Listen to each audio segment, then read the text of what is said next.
Screen को represent करता हूँ।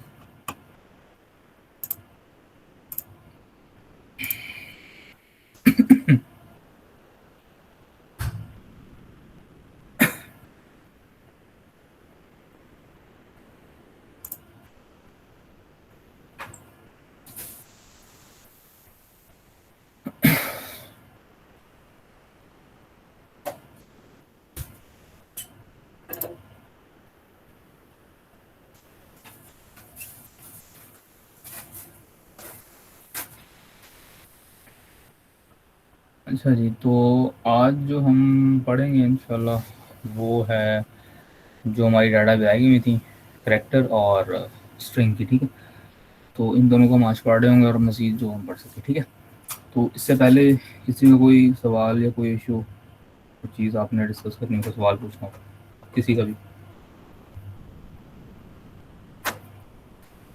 चलें ठीक है। तो हमारे पास आपको पता है कि डाटा की डिफरेंट टाइप्स होती हैं। न्यूमेरिक डाटा होता है, अल्फ़ा न्यूमेरिक होता है, और खाली जो है वो अल्फ़ाबेटिक डाटा होता है। तो हमने पढ़ा था कि जो इंटीजर टाइप्स होती हैं वो होल नंबर्स को स्टोर करने के लिए, यानी जो न्यूमेरिक टाइप का डाटा वो स्टोर करने के लिए यूज़ होती हैं। और हमने पढ़ा था कि जो फ्लोटिंग पॉइंट डाटा टाइप्स हैं वो यूज़ होती हैं फ्लोटिंग पॉइंट नंबर्स को स्टोर करने के लिए, जो नंबर्स जो पॉइंट्स के अंदर होते हैं। इसके अलावा हमने ये देखा था कि अगर हमने ट्रू या फॉल्स को सेव करना है तो उसके लिए हमारे पास बूल की डाटा टाइप मौजूद थी। ठीक है, तो अब एक तीसरी टाइप डाटा की है, वो क्या होती है? वो ये होती है कि आपके पास जो है वो डाटा स्ट्रिंग के फॉर्मेट में या करेक्टर, यानी कि अल्फ़ाबेटिक डाटा है। तो अगर आपने अल्फ़ाबेटिक डाटा आपने कह लें प्रोग्राम में स्टोर करना है या आपने उसके साथ डील करना है, तो उसके लिए जो हमारे पास डाटा टाइप है वो दो हैं। एक है करेक्टर, ठीक है, CHAR करेक्टर, इसका शॉर्ट एब्रीविएशन कह लें ये है चार। ये एक कीवर्ड है, इसको आप लिखेंगे तो ये ब्लू हो जाएगा। तो एक टाइप है करेक्टर और एक टाइप है स्ट्रिंग। ये दोनों टाइप्स जो हैं वो अल्फ़ाबेटिक डाटा को स्टोर करने के लिए यूज़ होती हैं। फ़र्क ये है कि जो करेक्टर है उसका साइज़ है वो होता है 1 बाइट। ठीक है, वो एक वक्त में एक करेक्टर को स्टोर कर सकता है। ठीक है, तो एक करेक्टर का साइज़ क्या होता है? करेक्टर का साइज़ 1 बाइट होता है। हम ये देख भी सकते हैं, मैं इसको अपने पास खोलता हूँ विजुअल स्टूडियो को। ठीक है,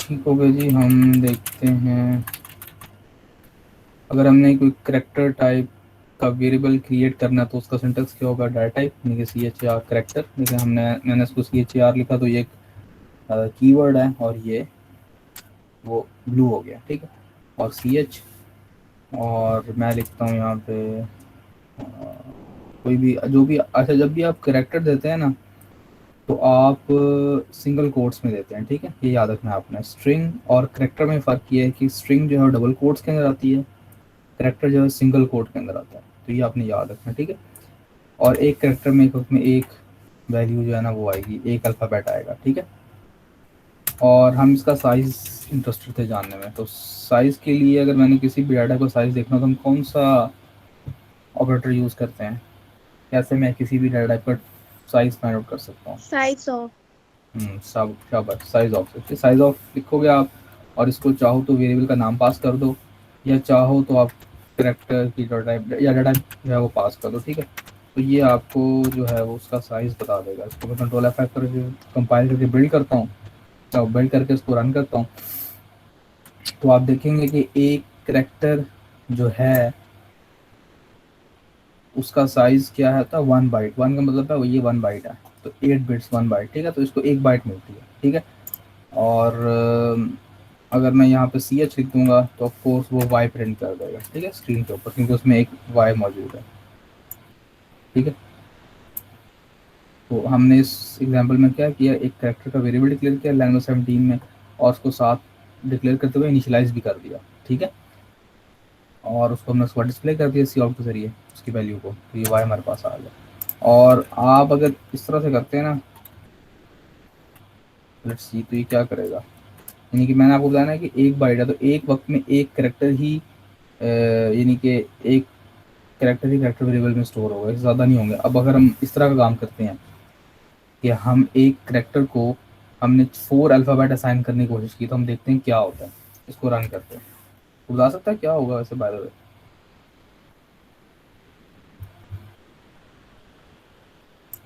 चलिए मैं बताता हूँ। तो देखा आपने, जब मैं इसको रन करूँगा तो क्या आया इसमें, एफ आई, यानी कि अगर आप एक करेक्टर वेरिएबल में एक से ज़्यादा करेक्टर साइन करने की कोशिश करेंगे तो वो तमाम इनिशियल को डिस्कार्ड कर देगा और आखिरी वाला जो है उसको वो ले लेगा, ठीक है। तो हमेशा एक करेक्टर वेरिएबल में एक वक्त में एक ही करेक्टर स्टोर होता है, ये आपने याद रखना है, ठीक है। चलिए जी हम बुक पे आ जाते हैं। तो ये देखें इसने बता दिया है, अगर आप इस तरह काम करेंगे, डबल कोट्स में साइन करने की कोशिश करेंगे, तो आपको एरर दे देगा, इसको रेड कर देगा, क्योंकि डबल कोट्स के अंदर हमेशा स्ट्रिंग आती है। This is a string literal, this is a character literal, ठीक है। तो ये देखिए हमने दो करेक्टर असाइन किए। हमने सबसे पहले लाइन नंबर 7 के ऊपर एक करेक्टर वेरिएबल डिक्लेयर किया जिसका नाम है लेटर, और लाइन नंबर 9 के अंदर में हमने उसमें ए असाइन किया, ठीक है। असाइन ऑपरेटर है ये, इसकी दो साइड्स होती हैं, एक लेफ्ट साइड होती है, एक राइट साइड होती है। लेफ्ट साइड के ऊपर हमेशा वेरिएबल का नाम आता है, और राइट साइड के ऊपर आपके पास कोई कांस्टेंट भी हो सकता है, कोई लिटरल भी हो सकता है, कोई वेरिएबल भी हो सकता है, कोई एक्सप्रेशन भी हो सकता है, कुछ भी हो सकता है, ठीक है। तो लेफ्ट साइड पे हमेशा एक वेरिएबल होता है, और जो कुछ भी राइट साइड पे होती है वो उसकी वैल्यूएशन होती है, या जो कुछ भी है वो आखिर में इन दैट लेफ्ट साइड पे एक वेरिएबल को साइन हो जाता है। तो हमने सबसे पहले ए साइन किया तो ए प्रिंट हो जाएगा, आपने देखा ए प्रिंट हो गया।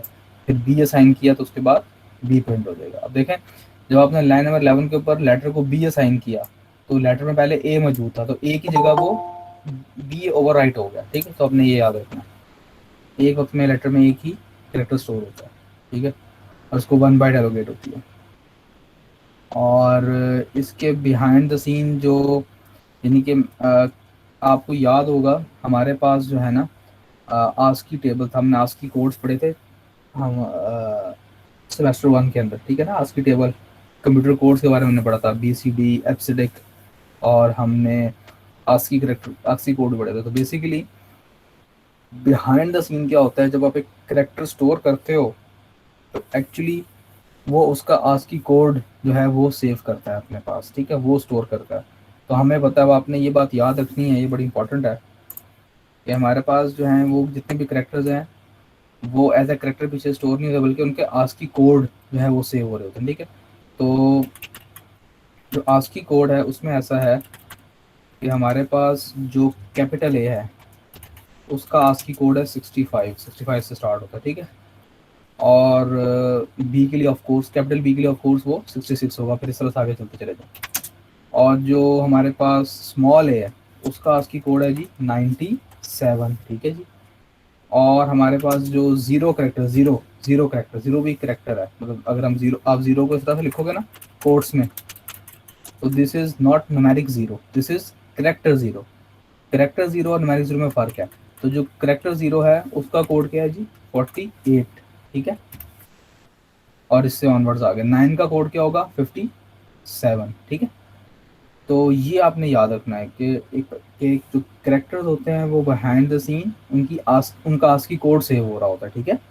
और हमें पता होना चाहिए कैपिटल ए उसका आस्की कोड 65 है, तो ज़ाहिर से पता है कैपिटल सी का आस्की कोड क्या होगा 67, उसमें आप ऐड करते चले जाएं।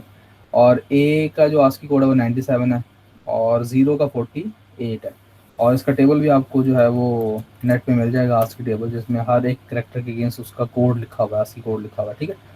तो अगर मैं इधर चाहूँ तो जब एक करेक्टर वेरिएबल को डिक्लेयर कर रहा हूँ, उसको इनिशियलाइज करते हुए चाहूँ तो करेक्टर दे दूँ, ठीक है। या अगर मैं इस तरह से कोई कोड लिखता हूँ ना, 65 मैंने लिखा, तो अब यहाँ पे क्या डिस्प्ले होगा ए, क्योंकि 65 क्या है, 65 एक इंटीजर लेटर है ना, यहाँ पे देखें इंटीजर लेटर है। तो जब आपने 65 का कोड एक करेक्ट इधर दे दिया करेक्टर वेरिएबल को, तो उसको पता 65 के अगेंस्ट ए होता है उसके पास, तो वो ए प्रिंट कर देगा। देखा आपने, ए प्रिंट हो गया यहाँ पे, ठीक है। और देखें अगर मैं यहाँ पे दे दूंगा 48 तो वो अब 0 प्रिंट कर देगा, ठीक है। तो ये देखें जी उसने 0 आपके सामने प्रिंट कर दिया। मैं दे दूंगा 97 तो अब वो आपके सामने स्मॉल ए प्रिंट कर देगा, ठीक है, स्मॉल ए प्रिंट कर दिया। और हम आस्की टेबल भी देख सकते हैं, मैं अगर आपको दिखाऊं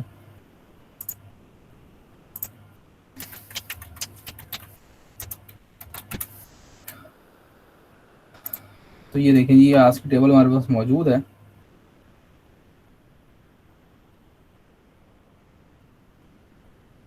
जिसमें हर एक करेक्टर के अगेंस्ट कोड दिया हुआ है। लेकिन 0 करेक्टर के अगेंस्ट कोड क्या है डेसिमल में 48 है।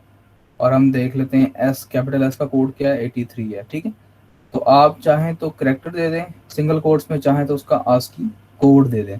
मिसाल के प्लस का आस्की कोड क्या है 43 है, अगर मैं 43 दूंगा ना तो वो प्लस प्रिंट कर देगा हमारे सामने, ठीक हो गया जी, देखें प्लस एक्सक्यूज प्रिंट मी कर सर। दिया जी बेटा। सर जैसे हमने जीरो को मतलब कैरेक्टर के तौर पे यूज किया, वैसे बाकी डिजिट्स को भी कर सकते हैं? जी बिल्कुल, 0 से लेकर 9 तक आप किसी भी डिजिट को एज अ करेक्टर यूज कर सकते हैं। हमारे पास डेसिमल में 0 से 9 तक होता है ना, मैं 5 लिखता हूँ तो अब इस 5 का मतलब है character 5, not not decimal 5। Decimal 5 में और करेक्टर 5 में फर्क है, ये आपने याद रखना, ये इंपॉर्टेंट बात है।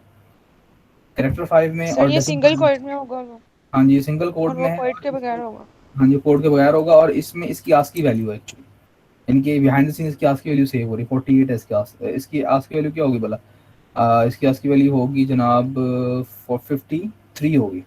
अगर मैं 53 लिखूँ ना यहाँ पे तो 5 प्रिंट हो जाएगा, ये देखें, ठीक हो गया। तो 0 से लेकर यस। 9 तक आपके पास होते हैं आस्की कैरेक्टर्स, ठीक हो गया जी। ये बात क्लियर है आपको? देखें यहाँ पे उसने 55 उसी एग्जाम्पल को जो 2.12 थी उसमें उसने कैरेक्टर्स दिए थे ना, अब यहाँ उसने आस्की वैल्यू दे दी आपको, तो देखें उसने ए और बी प्रिंट कर दिया, ठीक है। तो ये देखेंगे एक्चुअली होता क्या है, जब आप ए लिखते हो तो बिहाइंड द सीन मेमोरी में क्या स्टोर होता है, उसके आस्की कोड स्टोर होता है। जब भी आप एक करेक्टर वेरिएबल में कोई भी करेक्टर स्टोर करते हो तो रैम में या बिहाइंड द सीन मेमोरी में क्या स्टोर होता है, उसकी आस्की वैल्यू स्टोर होती है, ठीक है। This is the main point, अपनी याद रखना, ठीक है। यहाँ तक क्लियर है किसी को, कोई इशू तो नहीं है? कोई सवाल है तो पूछ लें, फिर आगे मैं चलता हूँ। इससे आगे वो आपको डिफरेंस बताएगा कि स्ट्रिंग लिटरल में और करेक्टर लिटरल में डिफरेंस क्या होता है, ठीक है। मुझे ज़रा 2 मिनट दें, मैं आता हूँ।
जी, तो अब वो आपको बताएगा कि एक स्ट्रिंग लिटरल में और करेक्टर लिटरल में क्या फ़र्क होता है। तो पहला फ़र्क तो ये है कि स्ट्रिंग लिटरल जो है वो डबल कोट्स में होगा, और जो हमारे पास करेक्टर लिटरल है वो सिंगल कोट्स के अंदर होगा, ठीक है। और यहाँ पर आपको वो, मैं इसको रीड आउट करता हूँ, ये इंपॉर्टेंट है ताकि आपको बात समझ आ जाए। ये देखें ये स्ट्रिंग लिटरल है, ठीक है, और ये हमारे पास करेक्टर लिटरल है, ठीक है। तो जब करेक्टर लिटरल सेव होता है मेमोरी में तो क्या उसके अगेंस्ट सेव होता है, उसका आस्की कोड, ठीक है जी। जब भी आप एक करेक्टर वेरिएबल में कोई वैल्यू देते हैं और वो मेमोरी में स्टोर होती है, तो हमेशा उसका आस्की कोड, यानी कि जब भी करेक्टर मेमोरी में स्टोर होंगे उनका आस्की कोड जो है वो सेव होगा। और अगर आपके पास स्ट्रिंग है, वो जब मेमोरी में सेव होगी वो कैसे होगी, वो ऐसे होगी। अब देख रहे हैं ना, ये स्ट्रिंग है। स्ट्रिंग में तो है वो सीरीज ऑफ कैरेक्टर्स होते हैं ना, देखें इसमें सीरीज ऑफ कैरेक्टर, इसमें डबल कोड्स है। तो जब ये मेमोरी में सेव होगी तो क्या होगा, ये इस तरीके से सेव होगी। देखिए मेमोरी के खाने बने, कितने जितने लेटर्स हैं उतने खाने बनेंगे, 1 2 3 4 5 6 7 8 9, 9 बॉक्सेस, 9 सेल्स यूज होंगे, ठीक है। और हर एक में एक एक करेक्टर आ जाएगा, ठीक है। और आखिर में क्या आएगा, this is called null character. \0 का मतलब होता है नल करेक्टर, नल टर्मिनेटर या नल करेक्टर। हर स्ट्रिंग जो है वो नल टर्मिनेशन के ऊपर टर्मिनेट करती है, नल करेक्टर के ऊपर टर्मिनेट करती है। कोई भी स्ट्रिंग जो है वो कहाँ पे खत्म हो रही है, ये कैसे पता लगता है, ये नल करेक्टर से पता लगता है। तो जब भी आप एक स्ट्रिंग लिटरल मेमोरी में स्टोर होता है तो कैसे स्टोर होता है कि तमाम जो हैं वो उसके लेटर्स वो एज इट इज़ मेमोरी में स्टोर होते हैं, और आखिर में क्या अपेंड कर देता है, वो एक एक्स्ट्रा बाइट अपेंड कर देता है, जिसको हम नल टर्मिनेटर या नल बाइट कहते हैं, ये नल करेक्टर कह लें आप, ये नल टर्मिनेटर कहते हैं, जो ये इंडिकेट करता है कि आपकी स्ट्रिंग यहाँ पर ख़त्म हो गई है, ठीक है ना। तो इसको पढ़ लेता हूँ। It is important that you do not confuse character literals with string literals. Strings which are series of characters stored in consecutive memory locations, ठीक है। स्ट्रिंग क्या होता है जी, सीरीज ऑफ कैरेक्टर्स होते हैं, ठीक है, सीरीज ऑफ कैरेक्टर्स हैं। और वो मेमोरी में कैसे स्टोर होते हैं, वो कंसेक्टिव मेमोरी लोकेशंस में स्टोर होते हैं। यानी कि ये देखें जो मेमोरी लोकेशंस हैं, एस की, ई की, बी की, ये कंसेक्टिव है, एक के बाद एक दूसरी है, कंसेक्टिव बैठा होगा ना, ऐसे कंसेक्टिव होता है। तो स्ट्रिंग जो है वो सीरीज ऑफ कैरेक्टर्स हैं। दूसरा ये कि जब भी मेमोरी में स्टोर होते हैं तो कंसेक्टिव मेमोरी में स्टोर होते हैं। And can be virtually any length, और इसकी जो लेंथ है कुछ भी हो सकती है, जाहिर सी बात है। अभी तो यहाँ पे आपने ये एक वर्ड लिखा है स्ट्रिंग का जिसमें 9 कैरेक्टर्स हैं, कुछ ऐसी स्ट्रिंग भी हो सकती है जिसमें 10 15 20 कैरेक्टर्स हों, ठीक है। This means that there must be some way for a program to know how long a string. तो जाहिर सी बात है, अगर आपके पास एक जो स्ट्रिंग है उसकी लेंथ कुछ भी हो सकती है, तो फिर हमें कैसे पता लगेगा भाई स्ट्रिंग कहाँ पे एंड हो रही है, कोई भी स्ट्रिंग कैसे एंड हो रही है, हमें कैसे पता लगेगा। तो इसका मतलब ये है कि हमें पास कोई ना कोई तरीका होना चाहिए जिसके ज़रिए हम हमारे प्रोग्राम को पता लग सके भाई हमारी स्ट्रिंग जो है वो कहाँ पे टर्मिनेट कर रही है, ठीक है। तो C++ में क्या होता है, हमारे पास जब भी एक स्ट्रिंग होती है उसमें एक एक्स्ट्रा बाइट हम अपेंड कर देते हैं at the end of string literal. In C++ an extra byte is appended to the end of string literals when they are stored in memory, ठीक है। जब भी स्ट्रिंग मेमोरी में स्टोर होती है तो C++ एक एक्स्ट्रा बाइट उसके साथ अपेंड कर देता है, और उस बाइट में क्या प्लेस कर देता है, जीरो प्लेस कर देता है, जीरो जीरो जीरो नंबर है ये, या फिर \0 को कह लें, \0 लिख रहे हैं, जीरो लिख रहे हैं। तो हर एक स्ट्रिंग जो है जिसको हम इस जीरो को हम क्या बोलते हैं, नल टर्मिनेटर या नल करेक्टर। तो आपने क्या याद रखना है कि स्ट्रिंग जो है वो सीरीज ऑफ करेक्टर्स होते हैं, और जब भी वो स्टोर होते हैं वो कंसेक्टिव मेमोरी लोकेशन में स्टोर होंगे, ठीक है। और एक स्ट्रिंग की लेंथ जो है वो कुछ भी हो सकती है वर्चुअली, यानी कि किसी भी लेंथ की हो सकती है। तो हमें कैसे पता लगेगा कि भाई इसकी कितनी लेंथ है, तो आपने याद रखना है कि C++ के अंदर जब भी एक स्ट्रिंग मेमोरी में सेव होती है तो हमेशा उसके आखिर में एक एक्स्ट्रा बाइट अपेंड की जाती है, और उस एक्स्ट्रा बाइट के अंदर जीरो पड़ा होता है, जीरो नंबर, या उसको हम नल, उस जीरो को हम क्या बोलते हैं, नल टर्मिनेटर या नल करेक्टर, ठीक है। तो समराइज करूँ मैं इसको, तो स्ट्रिंग जो है वो नल टर्मिनेटर पे टर्मिनेट होती है। जब भी आपको नल टर्मिनेटर मिल जाएगा तो उसका मतलब आपकी स्ट्रिंग यहाँ पे खत्म हो गई है। बात क्लियर हुई जी, कोई इशू तो नहीं है। तो अगर आप देखें कि ये जो है, ये जो स्ट्रिंग है, इसको मेमोरी, कितनी मेमोरी एलोकेट होगी, बता सकता है कोई कि कितने मेमोरी में कितना बाइट होगी। 10 बाइट्स। हाँ, इसके 10 बाइट्स होंगी, क्योंकि 9 तो से करेक्टर्स हैं, हर एक करेक्टर के लिए एक बाइट होगी, ठीक है। और 10वीं बाइट कौन सी होगी, नल टर्मिनेटर के लिए। तो बेसिकली एक स्ट्रिंग जो है उसका जो साइज, उसकी जो उसका जो कह लें कि मेमोरी में साइज है, ठीक है, वो कितना होगा जी, 10 बाइट्स की मेमोरी को एलोकेट होगी एक्चुअली। यानी कि हमेशा जितना भी जितनी भी उसकी लेंथ है, लेकिन इस स्ट्रिंग की लेंथ है, इस स्ट्रिंग की लेंथ क्या है जी, 9 कैरेक्टर्स, 9 कैरेक्टर्स है ना इसकी लेंथ। तो साइज, इसका मेमोरी में साइज कितना होगा, हमेशा लेंथ +1। कोई भी स्ट्रिंग आपके पास है तो उस स्ट्रिंग का जो उस साइज होगा मेमोरी में, वो हमेशा उसकी लेंथ में एक आप ऐड करेंगे तो वो होगा, क्योंकि आपको पता है आखिर में एक नल बाइट अटैच होता है, ठीक है। क्योंकि इसका साइज जो है, इसकी लेंथ जो है 9 है, तो इसका साइज मेमोरी में क्या होगा, 10 होगा, ठीक है जी।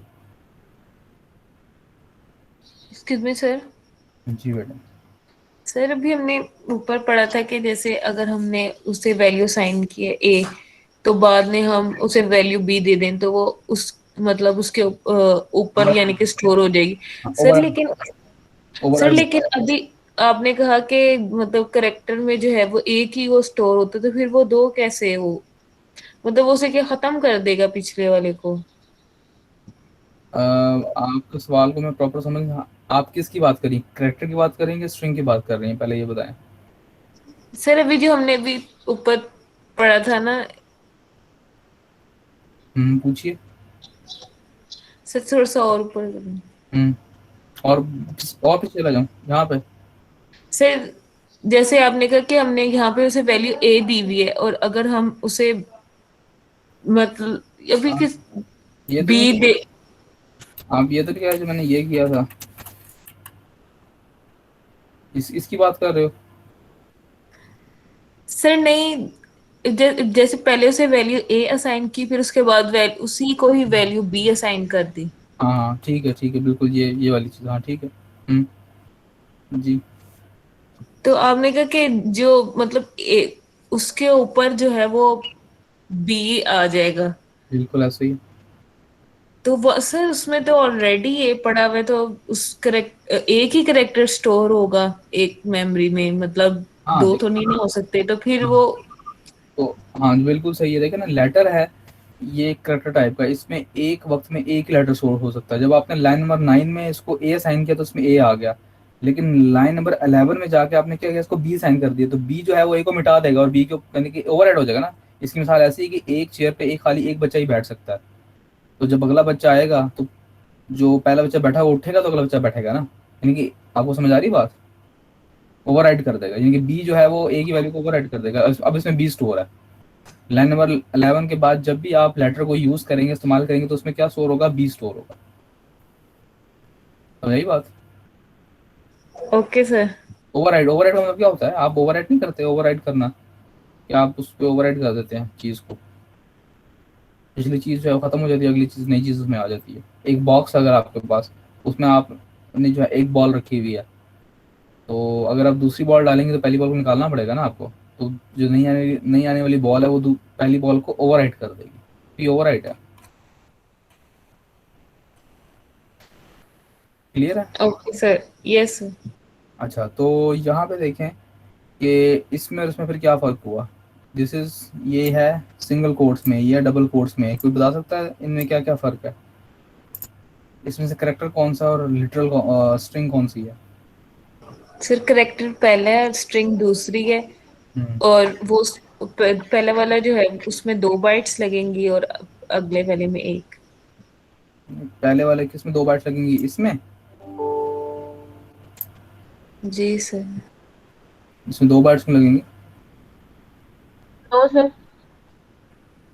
जो करेक्टर होता है उसको तो 1 बाइट एलोकेट होती है ना। हाँ जी हाँ सर जी। नल ऑपरेटर की। हाँ जी। तो ये तो करेक्टर है, ठीक है, करेक्टर ये है, ये मेमोरी में स्टोर होगा, तो इसका जो है वो आस्की कोड एक्चुअली स्टोर होगा, ठीक है, और इसको 1 बाइट ही मिलेगी, ठीक है। और जबकि इनके और जबकि ये स्ट्रिंग ए है, स्ट्रिंग ए जो है मेमोरी में स्टोर होगा, तो इसको इसका जो मेमोरी में साइज होगा 2 बाइट्स का होगा, एक ए के लिए और एक नल टर्मिनेटर के लिए। देखें, ये देखें, जब ये सिंगल कोड वाला ए स्टोर हुआ तो ये खाली ए स्टोर हुआ, यानी कि एक्चुअली 65 स्टोर हुआ जो उसका आस्की कोड है। और जब स्ट्रिंग स्टोर हुई तो आपको 2 बाइट्स मिली हैं यहाँ पे, ठीक है। तो ये फर्क है दोनों के अंदर, ठीक है। ये स्ट्रिंग ए है, दिस इज करेक्टर ए, तो स्ट्रिंग ए जब सेव होगा तो उसको 2 बाइट्स मिलेंगी, इनकी लेंथ तो सेम ही है, एक ही करेक्टर है ना, इसका भी एक करेक्टर है, इसका भी एक करेक्टर है, लेंथ इसकी सेम है लेकिन साइज मेमोरी में डिफरेंट है, ठीक है जी।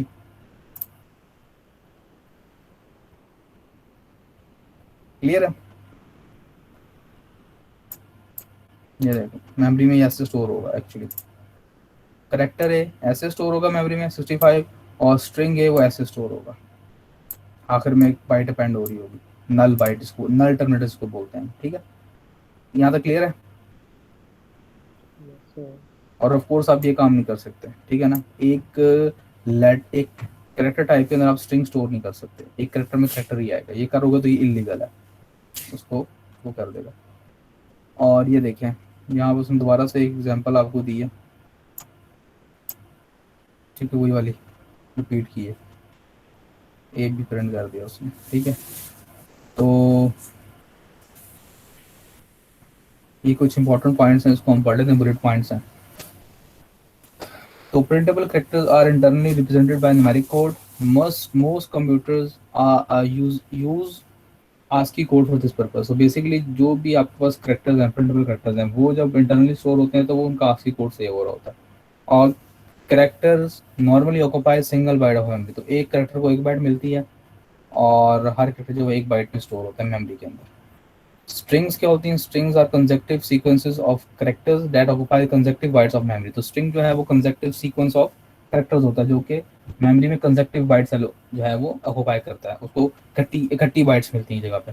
String literals are always stored in memory with a null terminator at the end, this marks the end of the string. हमेशा स्ट्रिंग लिटरल जब भी मेमोरी में सेव होगा तो उसके आखिर में नल टर्मिनेटर सेव होगा, ठीक है। और नल टर्मिनेटर जो हमें ये बताता है कि स्ट्रिंग आपकी कहाँ पर खत्म हो रही है। Character letters are enclose in single quotation marks और स्ट्रिंग डबल कोटेशन मार्क्स में होते हैं।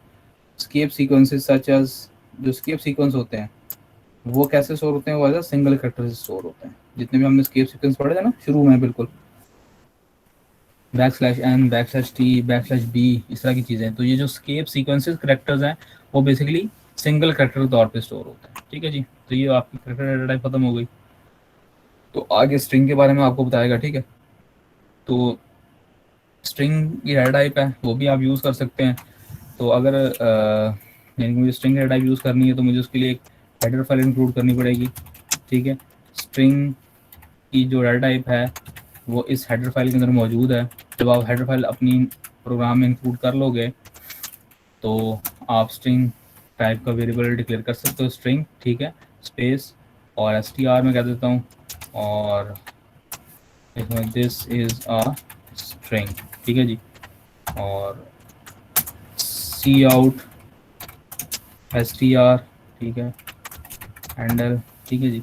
तो ये क्या करेगा, स्क्रीन पे डिस्प्ले कर देगा दिस इज अ स्ट्रिंग, ठीक हो गया। तो अब ये क्या है, ये स्ट्रिंग वेरिएबल है str, और इसमें एक स्ट्रिंग आ सकती है, सीरीज ऑफ कैरेक्टर्स आ सकते हैं, ठीक है। और इसकी लेंथ मुझे बताएंगे क्या है इसकी लेंथ? सवाल को गौर सुनेंगे, लेंथ क्या है इसकी? 17 कैरेक्टर्स की लेंथ है ना, गिन लें 1 2 3 4 5 6 7 8 9 10 11 12 13 14 15 16 सॉरी 16 कैरेक्टर्स की लेंथ है। और इसका साइज क्या होगा मेमोरी में? 17 होगा, शाबाश, ठीक है जी। तो उम्मीद है कि आपको बात क्लियर होगी। दिस ये स्ट्रिंग है, तो स्ट्रिंग भी आप स्ट्रिंग टाइप का भी वेरिएबल आप क्रिएट कर सकते हैं, लेकिन उसके लिए आपको ये हेडर फाइल इंक्लूड करनी पड़ेगी, क्योंकि इस स्ट्रिंग की डेफिनेशन इस हेडर फाइल के अंदर मौजूद है। जैसे हमने सी आउट को यूज़ किया था तो हमने ये आईओ स्ट्रीम इंक्लूड की थी ना, क्योंकि सी आउट जो है आईओ स्ट्रीम के अंदर मौजूद है, इस हेडर फाइल में मौजूद है। इसी तरह स्ट्रिंग जो है वो इस स्ट्रिंग की हेडर फाइल में मौजूद है। तो स्ट्रिंग की जो है वो आप यूज़ करना है तो स्ट्रिंग की हेडर फाइल इंक्लूड करनी चाहिए। जी बेटा पूछें। तो सर ये हम डबल हेडर फाइल यूज करेंगे, सिंगल नहीं कर सकते? स्ट्रिंग की ओनली कर लें अगर?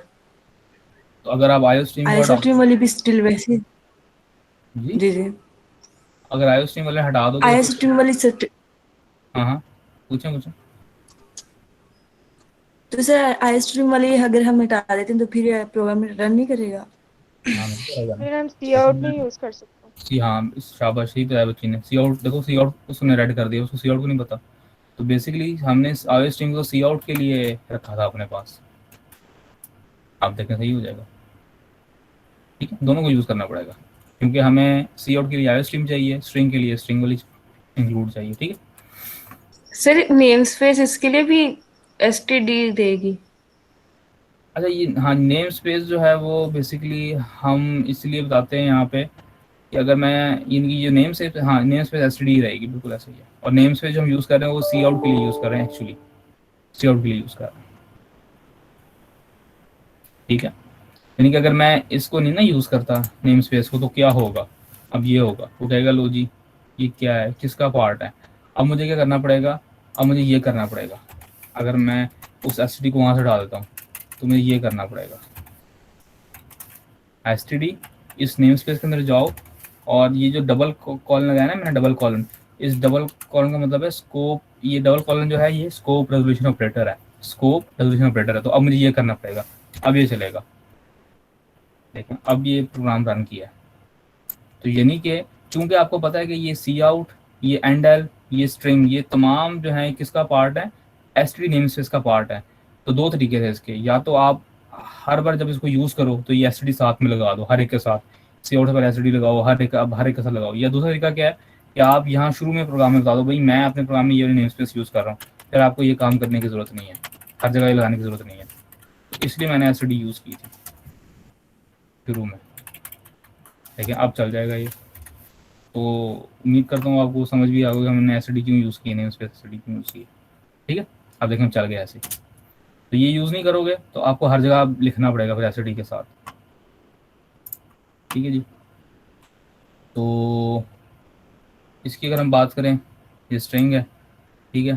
तो ये जब आप प्रिंट करोगे, यानी कि जब सी आउट में प्रिंट करोगे तो ये ऐसे प्रिंट हो जाएगा। ठीक है, my favourite movie is wheels of fury, पता नहीं कौन सी मूवी है ये, बहरहाल।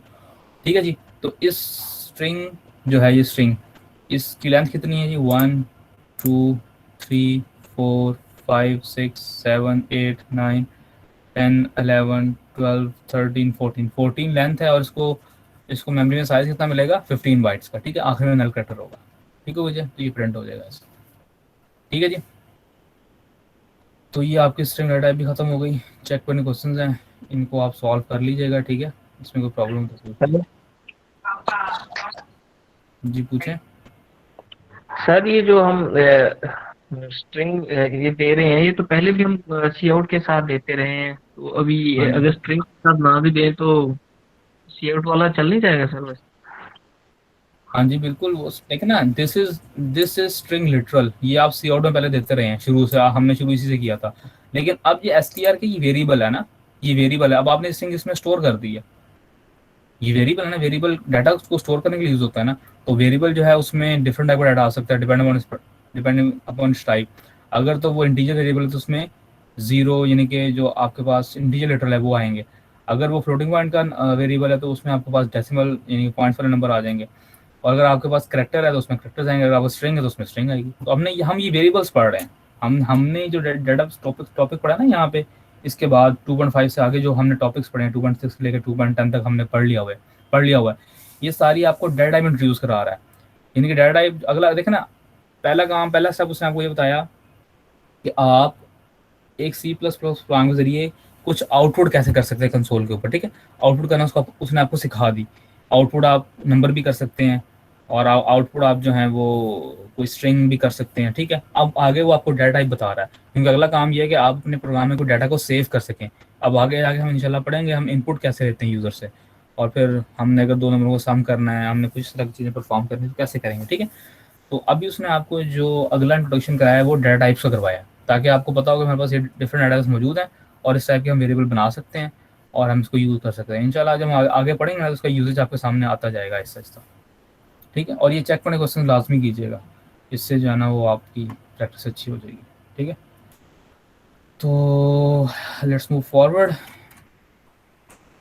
हमने पढ़ लिया था, तो ये तो हमने ये वाला जो है ना तुमने पढ़ लिया हुआ था टॉपिक, आप बता ही चुका हूँ। अगर आपने एक साइज़ मालूम करना है किसी भी टाइप को तो हम क्या यूज़ करते हैं जी, साइज ऑफ का ऑपरेटर यूज़ करते हैं। मैं आपको बता ही चुका हूँ, पहले बता चुका हूँ, ये टॉपिक भी हमने पढ़ लिया हुआ है एक्चुअली। ठीक है, तो अब यहाँ पे क्या प्रिंट होगा बता सकता है कोई? इसको ना देखें, अब मुझे बताएं। तो लाइन नंबर 10 है, इसकी आउटपुट क्या होगी? The size of N integer is, इसकी आउटपुट बताएं जल्दी से, शाबाश, क्या आएगी? 4 4। इसकी इसकी 8 इसकी माशाल्लाह, 4 है। हाँ जी 4 है। और इसकी एप्पल 8 हाँ जी शाबाश, ठीक है जी, 4 4 और 8 बाइट्स। ठीक हो गया जी, तो ये आपने ध्यान में रखना है, इसको निकालना नहीं है। लिमिट्स को भी थोड़ा ध्यान में रखिएगा, और इस बाइट्स को भी ध्यान में रखिएगा, किसको कितनी बाइट्स मिलती हैं, टेबल जो बनेगा। ठीक है, अगेन चेक पॉइंट क्वेश्चन आ गए। सर हम्म, सर एक दफा चेक पॉइंट 2.9 को देखिएगा। कौन सा check point?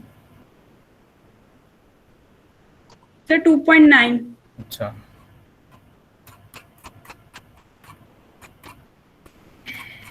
Two point nine कौन से पेज पे? पेज में बताएंगे आप? सर वो पीछे पेज नंबर जो आज हमने पढ़ा है उससे हाँ पीछे। किससे? सर जो आज हमने पढ़ा है उससे पीछे।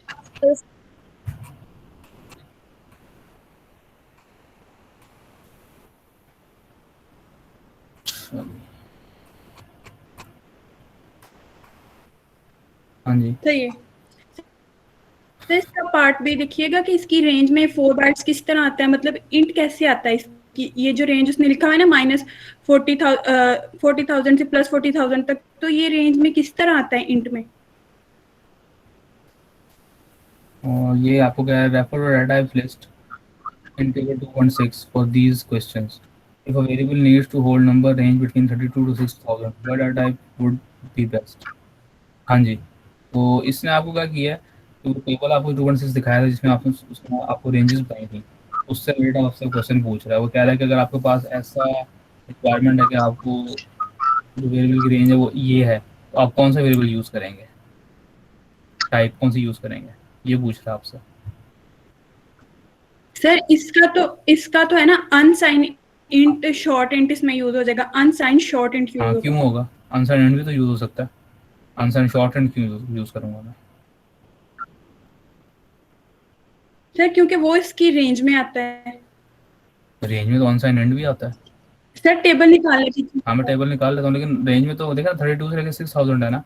तो ये देखें 32 से लेकर 6000 की अगर मैं बात करूँ, तो अगर मैं देखूँ, ये देखें जी, तो ये इसमें भी आता है और ये इसमें भी आता है, दोनों में आता है ना, इसमें भी आता है इसमें भी आता है। तो मैं ये ऊपर वाला क्यों यूज़ करूँ? ऊपर जी वाला क्यों सर। यूज़ करूँ? जी सर। ये क्यों यूज़ करूँगा मैं? ये क्यों नहीं यूज़ कर लेता? आता था तो दोनों की रेंज में। सर यही नहीं पता चल रहा, मतलब उसमें तो फिर ये सोच लिया ना, लेकिन उससे अगले में फिर इंट वाले में नहीं पता चल रहा कि यही क्यों अच्छा, यूज कोई करना। आंसर कर सकता है इसका? बच्ची जो क्वेश्चन पूछ रही है तो कोई आंसर कर सकता है? सवाल समझ आया या किसी ने 2.9 करके नहीं देखा, या खाली हाँ उन्होंने? सर। सर इसलिए क्योंकि साइज कम है उसका। हाँ जी, शाबाश, सही कहा। देखें यहाँ पे क्वेश्चन आपसे ही पूछा जा रहा है कि क्वेश्चन को मैं दोबारा पढ़ता हूँ 2.9 को। पेज नंबर याद रखना वो आपने, हम वापस जाएंगे पेज नंबर पे जाएंगे। तो कहता है कि इस टेबल को रेफर करो, टेबल को हम, ठीक है, टेबल को रेफर करते हैं। कहता है कि अगर आपके पास प्रॉब्लम ये है कि आपके पास एक वेरिएबल है और उसने होल्ड करनी है इस रेंज से इस रेंज तक वैल्यूज़, तो सबसे बेस्ट टाइप कौन सी होगी उसको? अगर मेरे पास ये है एक प्रॉब्लम जिसमें हमारे पास एक वेरिएबल है, उसने 32 से लेकर 6000 के दरमियान कोई वैल्यू जो है वो होल्ड करनी है, तो सबसे बेस्ट टाइप कौन सी होगी उसको? यानी कि अगर मैंने अपने प्रोग्राम में जो यूज़ करना है उस वेरिएबल को यूज़ करना है, तो उसकी मैं सबसे बेस्ट टाइप कौन सी होगी? तो देखें ये जो रेंज है ना, वो अगर मैं वापस जाऊँ, एक मिनट, सॉरी, इसका पेज नंबर क्या था? पेज नंबर है 47 है ना, और मैं 44 पे जाऊँ, हाँ ये रहा 43 है, 47, ठीक है। तो देखें, ये देखें वो जो रेंज है ना 32 से लेके, वो इसमें भी आती है और इसमें भी आती है, लेकिन अब देखें कि इसका साइज़ है 4 बाइट्स, इसका साइज़ है 2 बाइट्स।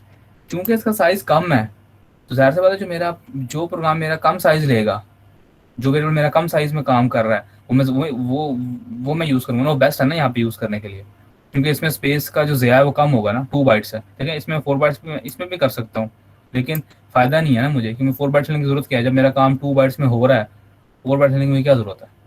समझ आई बात? तो इस लिहाज से ये बेस्ट है कि हम 2 बाइट्स यूज़ करेंगे, ये अनसाइन शॉर्ट इंट यूज़ करेंगे, ठीक है ना। जब आपका एक काम जो है वो 2 बाइट्स में हो रहा है, हम क्यों 4 बाइट्स यूज़ करें उसके लिए? ये इसका आंसर है। इसलिए हम जो है वो 2 बाइट्स यहाँ पे यूज़ करेंगे। 2 बाइट्स इज़ ऑप्टिमल, बेस्ट। बात समझ आई है कि नहीं आई? दोबारा बता दूँ? यस सर, आगे समझ। आगे समझ बेटा। Yes sir. ठीक है, 47 पेज में दोबारा जाते हैं। तो अब आपको समझ आ जाएगी बाकी बात भी। इसके लिए क्या यूज़ करोगे? मेरे ख्याल है इसके लिए हम यूज़ कर लेंगे अनसाइन शॉर्ट, सॉरी अनसाइन नहीं, साइन शॉर्ट एंड यूज़ कर लेंगे ना, क्योंकि 6535 का होता है ना 65, नहीं सॉरी, सर नहीं, शॉर्ट का हाँ साइज शॉर्ट कम यूज़ होता है। करेंगे हम, इसको यूज़ करेंगे इंटीजर यूज़ करेंगे, है ना, इंटीजर यूज़ करेंगे, ठीक है। Yes sir. और ये तो खैर आपको पता ही है, 20 का मतलब है ये इंटीजर है और यस लॉन्ग में सर। इसको सेव करेंगे, ठीक है जी। बस सर यही मसला था, हो गया। तो बाकी बच्चे भी जो हैं वो चेक में क्वेश्चन किया करें भाई, ठीक है। 2.11 ठीक है, खैर ये तो हमने कर लिया। अगेन चेक क्वेश्चन आगे कर लीजिएगा। अच्छा, वेरिएबल असाइनमेंट एंड इनिशियलाइजेशन, वो मैंने आपको बता दिया था पहले कि ये चीज़, इसको हम बोलते हैं this is an assignment operator.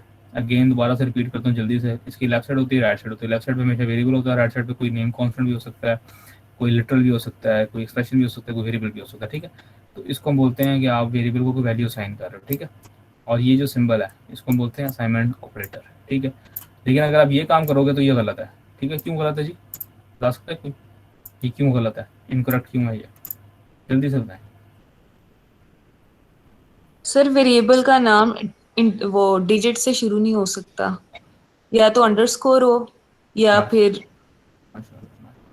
क्या बात है, ये देखिए ना, ये क्या हो रहा है यहाँ पे, आपने गलत सर बताया। राइट साइड पे होगा वेरिएबल का। देखिए यहाँ पे एरर इसलिए है, सर हम कांस्टेंट को वेरिएबल असाइन कर रहे हैं। हाँ जी देखिए ना, जो असाइनमेंट ऑपरेटर्स की लेफ्ट साइड पे हमेशा क्या आता है, वेरिएबल आता है, ठीक है ना। देखिए असाइनमेंट ऑपरेटर की दो साइड्स होती है, मैंने कितनी बार आपको बताया, एक होती है लेफ्ट साइड, एक होती है राइट साइड।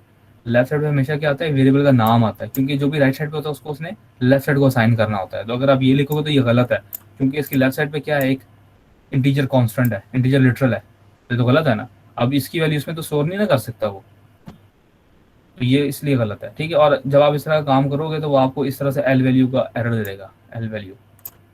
इस तरह का प्रोग्राम आप चलाओगे ना, मैं मतलब ये करता हूँ, अगर फर्ज करें मैं ये करता हूँ, integer 12 is equals to ABC, वैसे ही। तो अब मैं इसको रन करूँगा ना, देखिए सर राइट भी कर दिया इसको और एरर भी दे देगा। एरर क्या दे देगा, अच्छा ये इसने, एक मिनट, इसने एरर यहाँ पर दूसरा दिया, हम okay 12 is equals to ABC कर देते हैं। अब देगा एल वैल्यू का एरर, देखें ये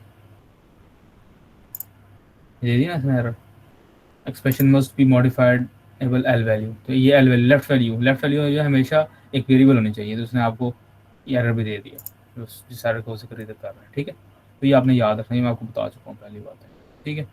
और अगेन ये चीज़ भी बता चुका हूँ, और ये चीज़ भी हम पढ़ चुके हैं, ये सारी चीज़ें हम एक्चुअली इनफैक्ट कर चुके हैं, ठीक है ना। अच्छा हाँ, इसमें एक इम्पॉर्टेंट चीज़ है वो ये कि C++ का जो ये वाला वर्जन है ना, 11 वर्जन, C++ के मुख्तलिफ वर्जन मौजूद हैं, 89 है, 99 है, और C++ 11 वर्जन भी है। इस वर्जन के अंदर हमें जो है ना एक और चीज़ दी है, एक और क्या, कि हम ऑटो का कीवर्ड यूज़ कर सकते हैं। वेरिएबल को डिक्लेयर करते हुए हम ऑटो का कीवर्ड यूज़ कर सकते हैं। और जब ऑटो का कीवर्ड यूज़ करेंगे तो इस अमाउंट की टाइप क्या होगी, तो बता सकता है कैसे पता लगेगा। अगर मैंने इस तरीके से एक वेरिएबल डिक्लेयर किया तो इस अमाउंट की टाइप क्या होगी,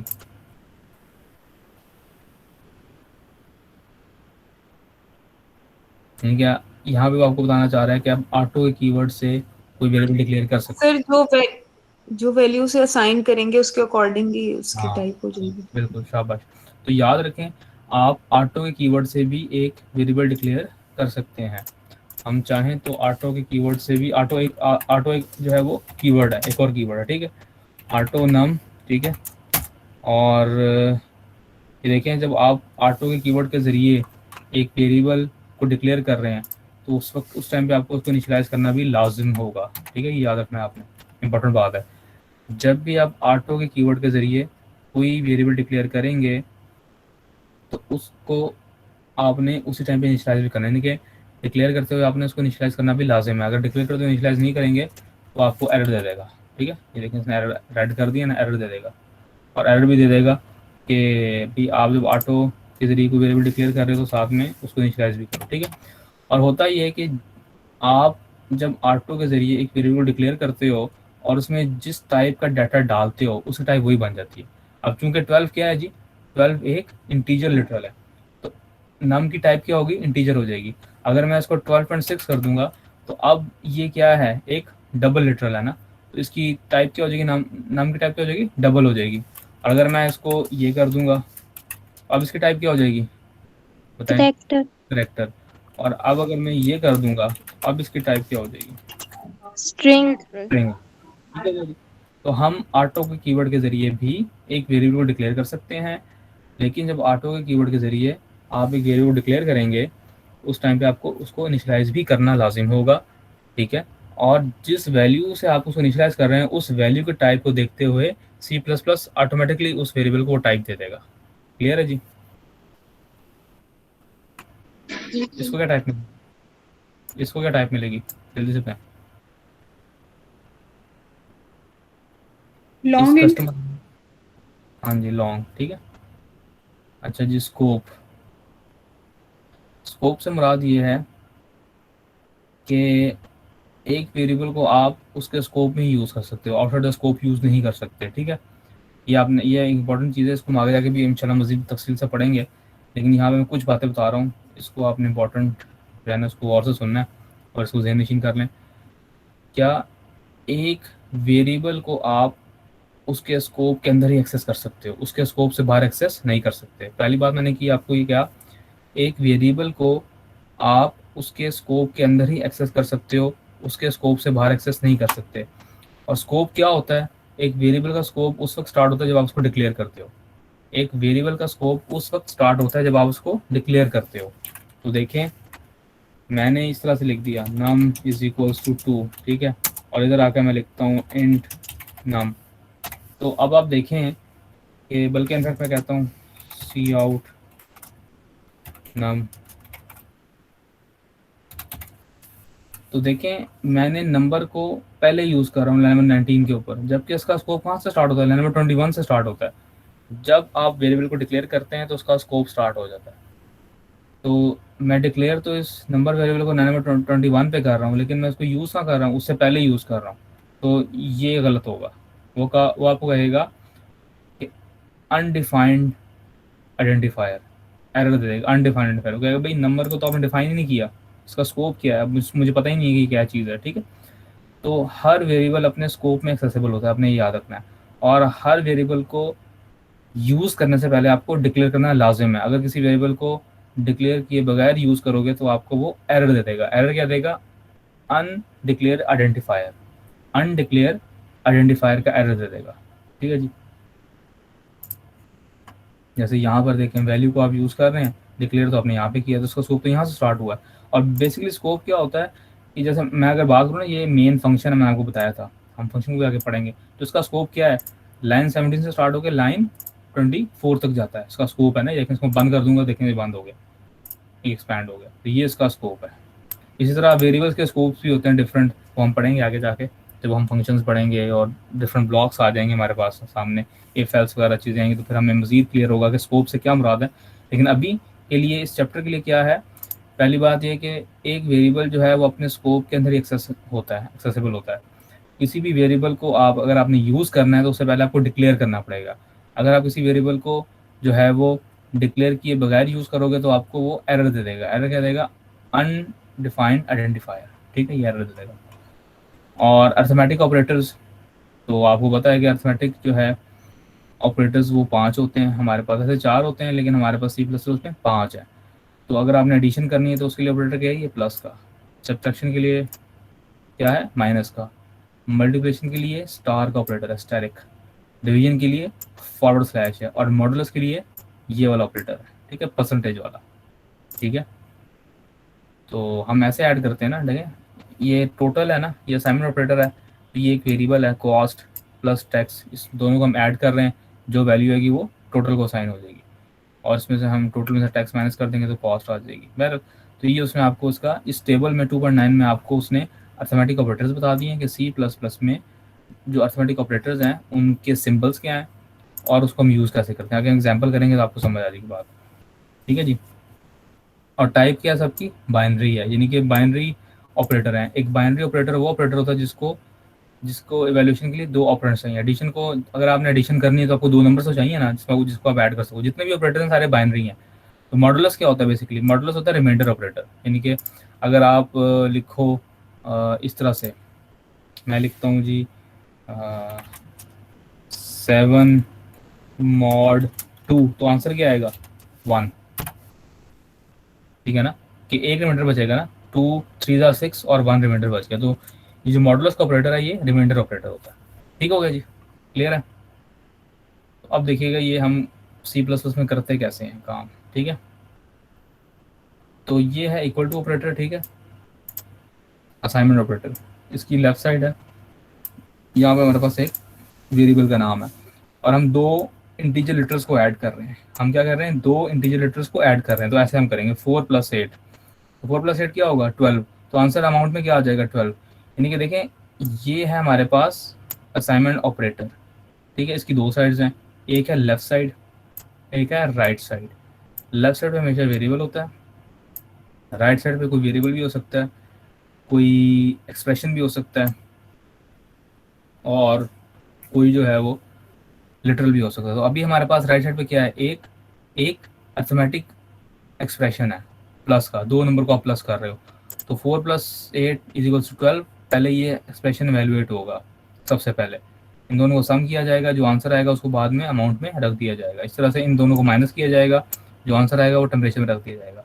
इन दोनों को मल्टीप्लाई किया जाएगा, जो आंसर आएगा वो इधर रख दिया जाएगा। इन दोनों को डिवाइड किया जाएगा, जो आंसर आएगा वो पॉइंट्स में रख दिया जाएगा, ठीक है। इस तरीके से काम करता है। और ये मॉड करोगे तो आंसर क्या आएगा 17 mod 3, आंसर क्या आएगा, शाबाश बताएं जरा, क्या रिमाइंडर बचता है 2 ठीक। तो 2 जो है वो लेफ्ट ओवर में स्टोर हो जाएगा, ठीक है। और ये उसने आपको एग्जांपल जो है वो करके दिखाई है 2.21, ठीक है। ये प्रोग्राम क्या करता है, ये एक सिंपल सा प्रोग्राम है जो कि ऑरली वेजेस कैलकुलेट करता है, ठीक है ना, और ओवर टाइम कैलकुलेट करता है। यानी कि आपको पता है ना, हमारे पास किसी भी यानी कि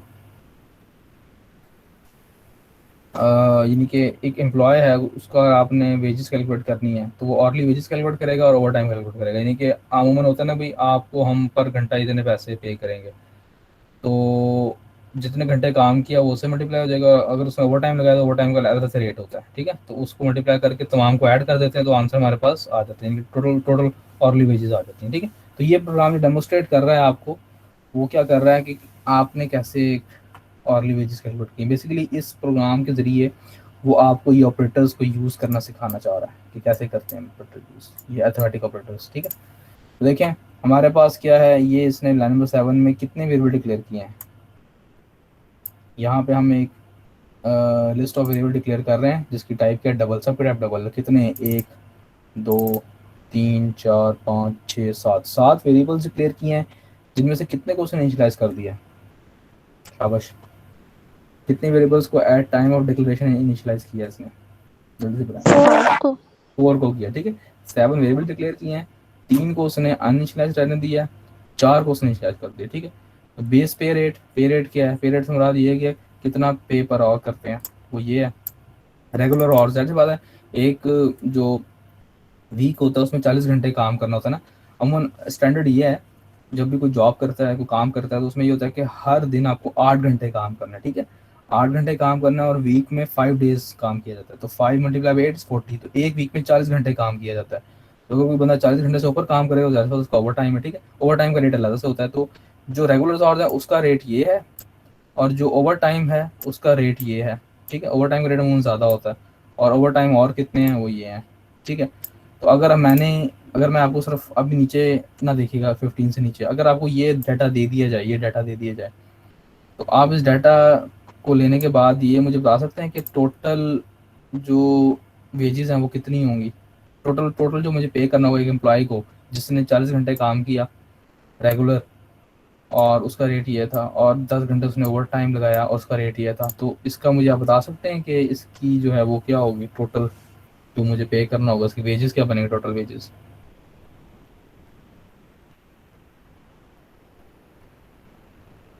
देखें बड़ा आसान काम है। सबसे पहले आप क्या करोगे, रेगुलर वेजेस कैलकुलेट करोगे, ठीक है ना। ये हमने डाटा, ये हमने लिया है वेरिएबल इसलिए कि इसमें रेगुलर वेजेस को हम स्टोर कर सकें, ठीक है, टू होल्ड रेगुलर वेजेस, ठीक है।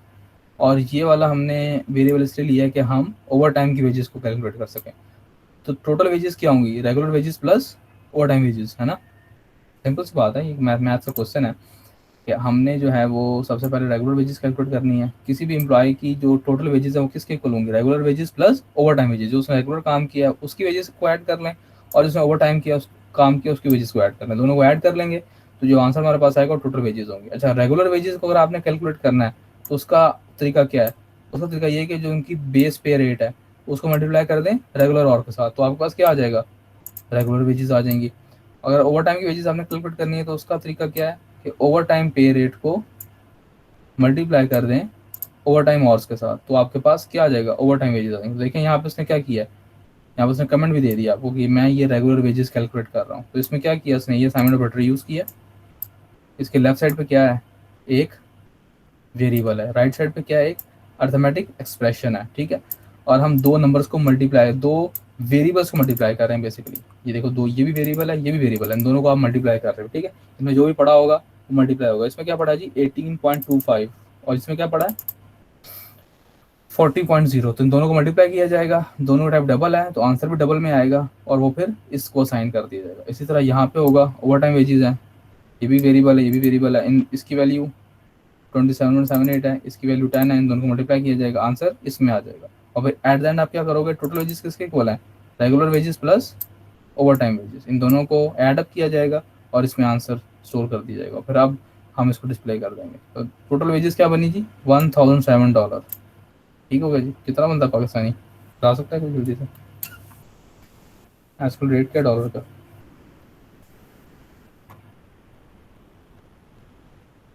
आप लोग जाग रहे हो कि सो गए सारे,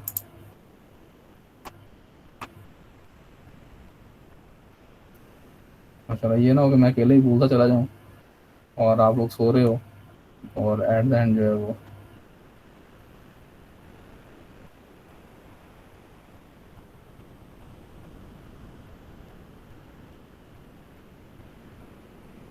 अच्छा जी। चलें, खामोशी का मतलब मैं समझता हूँ कि आपको सब समझ आ रहा है, क्योंकि अगर आपको समझ ना आ रहा हो तो फिर आप शोर में जाते हैं।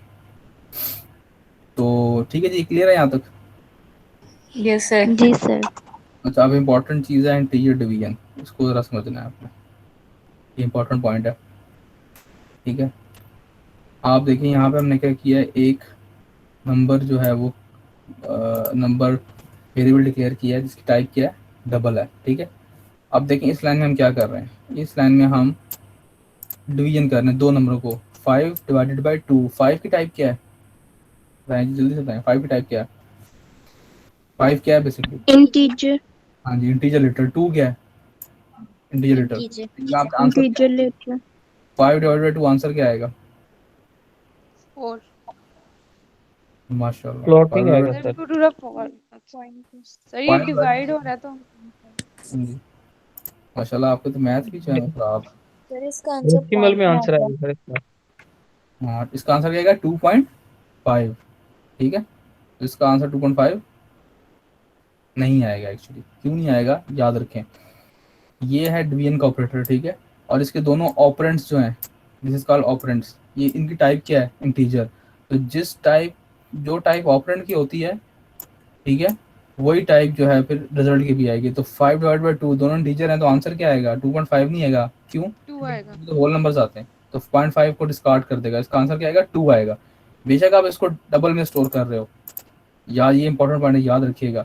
बेशक आप इस डिवीजन के आंसर को डबल में स्टोर कर रहे हैं, लेकिन चूंकि इस डिवीजन में जो ये चीज़ यूज़ हो रही है, ये जो दो ऑपरेंड्स जो आप यूज़ कर रहे हो, इनकी टाइप इंटीजर है, इसलिए आंसर हमेशा इंटीजर में आएगा, ये आपने याद रखना है।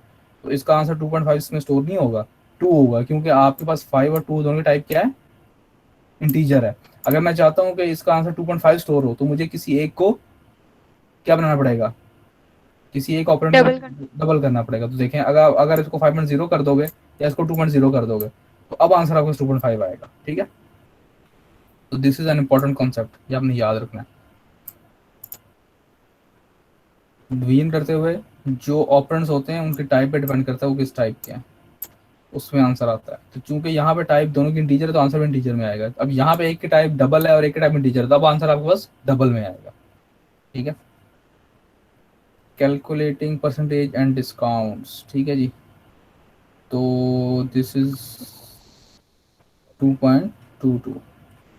इसमें क्या है, हम इसको पढ़ लेते हैं, छोटी सी बात है। Determining percentage is a common calculation in computer programming. ठीक है, तो अमूमन आपको पता है कि परसेंटेज कैलकुलेट करना ये कॉमन प्रॉब्लम है। ठीक है, although this symbol is use in general mathematics to indicate percentage. अमूमन हम इस सिंबल को यूज करते हैं डेली लाइफ में परसेंटेज को बताने के लिए। ठीक है, लेकिन प्रोग्रामिंग में ये जो है वो ये यूज नहीं होता। इस यानी कि इस परसेंटेज का जो सिंबल है वो मॉडुलस के लिए यूज होता है यहाँ हमारे प्रोग्रामिंग में। ठीक है, तो in a program you have convert percentage to floating point number just as would if you are using calculator for example. ठीक है, अब होता है ना 50% का मतलब क्या होता है 0.5, 2% का मतलब क्या होता है 0.002। ये तो आपको पता है ना कि मतलब ये तो मैथ्स के सिंपल चीज़ें हैं। अगर मैं लिखूँ 5%, 5% तो उसका मतलब क्या होगा 0.005 एक्चुअल में, क्योंकि आप जो भी परसेंटेज होती है उसको 100 से डिवाइड कर देते हो। 50 है तो उसको 100 से डिवाइड करोगे तो 2 आ जाएगा, सॉरी 2 करूँ 0.5 आ जाएगा। ठीक है, तो हम एग्जाम्पल करते हैं। ठीक है, क्या suppose you earn $6,000 per month, माशाल्लाह, and you are allowed to contribute a portion of your gross monthly pay to retirement plan. You want to determine the amount of your pay that will go into the plan if you contribute 5%, 7% and 10% of your gross wages to make this determination you write a program। ठीक है, तो मिसाल के तौर पे आप ना per month ये अमाउंट कमा रहे हो। ठीक है, 6,000 पर मंथ। अब आपके पास एक प्लान है, उसको हम बोल रहे हैं रिटायरमेंट प्लान, जब आप रिटायर हो जाओगे तो आपको कुछ अमाउंट मिलेगी। ठीक है, उस रिटायरमेंट प्लान में आपको कुछ कंट्रीब्यूट करना होगा। ठीक है, और वो कंट्रीब्यूशन कितनी है 5% है, 7% है और 10% है। तो हमने ये कैलकुलेट करना है कि अगर मैं 5% की बेसिस के ऊपर रिटायरमेंट प्लान को लेता हूँ तो मुझे 6,000 से कितने जो है वो पैसे देने पड़ेंगे इस प्लान को। अगर मैं 7% जो है वो लेता हूँ तो मुझे कितने देने पड़ेंगे, 10% लेता हूँ तो कितने देने पड़ेंगे। तो ये ऐसे एक क्वेश्चन है। ठीक है, डिस्क्रिप्शन समझ आ गई आपको? यस सर, आ गई। सर आज के लिए इतना काफी, इतना ज्यादा पढ़ लिया हमने। नहीं बस हमने वो खत्म कर लिया, समझे, कुछ भी नहीं है। कमेंट्स तो वैसे पढ़ा चुका हूँ मैं, कमेंट्स आपको पता है। सबसे पहले हमने कमेंट से स्टार्ट किया था, नेम कौन सी एक चीज़ है, दैट्स इट, तो खत्म हो जाएगा। सर यहाँ पे ऊपर डबल में वो जो 5.0 लिखा हुआ है जी 5.0, सर वैसे तो मैथ में मतलब पॉइंट के बगैर जीरो की वैल्यू नहीं होती। सी हाँ प्लस में बिल्कुल में होती है। बिल्कुल होती है। जब आप 5.0 लिख दोगे तो ये है, ये जो है स्टोर कैसे होगा, ये फ्लोटिंग, ये double as a double store होगा। फ्लोटिंग वाला लिटरल है, ये as a double store okay होगा। सर। हाँ जी, ये मैथ्स में और उसमें फ़र्क है सी प्लस प्लस में, हमें याद रखना है। अच्छा जी, तो ये देखें हमारे पास जो है हमने एक वेरिएबल बना लिया मंथली पे का। ठीक है, उसके अंदर हमने ये वैल्यू दे दी कि मंथली पे हमारी कितनी है। एक हमने कंट्रीब्यूशन का जो है वो वेरिएबल डिक्लेयर कर लिया। तो इस लाइन में हमने दो वेरिएबल डिक्लेयर किए हैं। ठीक है, मंथली पे और कंट्रीब्यूशन। ठीक है, और कंट्रीब्यूशन अगर मैं 5% कंट्रीब्यूशन करता हूँ तो मुझे कितने परसेंट पे, मतलब कितना पे करना पड़ेगा। तो देखें आप क्या करोगे, इस मंथली पे को सिंपली मल्टीप्लाई कर दो 0.005 से। 5% का मतलब क्या होता है 0.05, तो इससे मल्टीप्लाई कर दोगे तो जो आंसर आएगा उतना आपको पे करना पड़ेगा पर मंथ। 0.7 से कर दोगे तो 7% का आ जाएगा, और 0.1 से कर दोगे तो 10 का आ जाएगा। तो अगर आप 5% वाला प्लान लेते हो तो आपको $300 पर मंथ पे करने पड़ेंगे। अगर 7 वाला लेते हो तो $420 करने पड़ेंगे, और 10 वाला लेते हो तो 600 पर मंथ पे करना पड़ेगा। ठीक है जी, तो ये बहुत आसान सी एग्जाम्पल थी।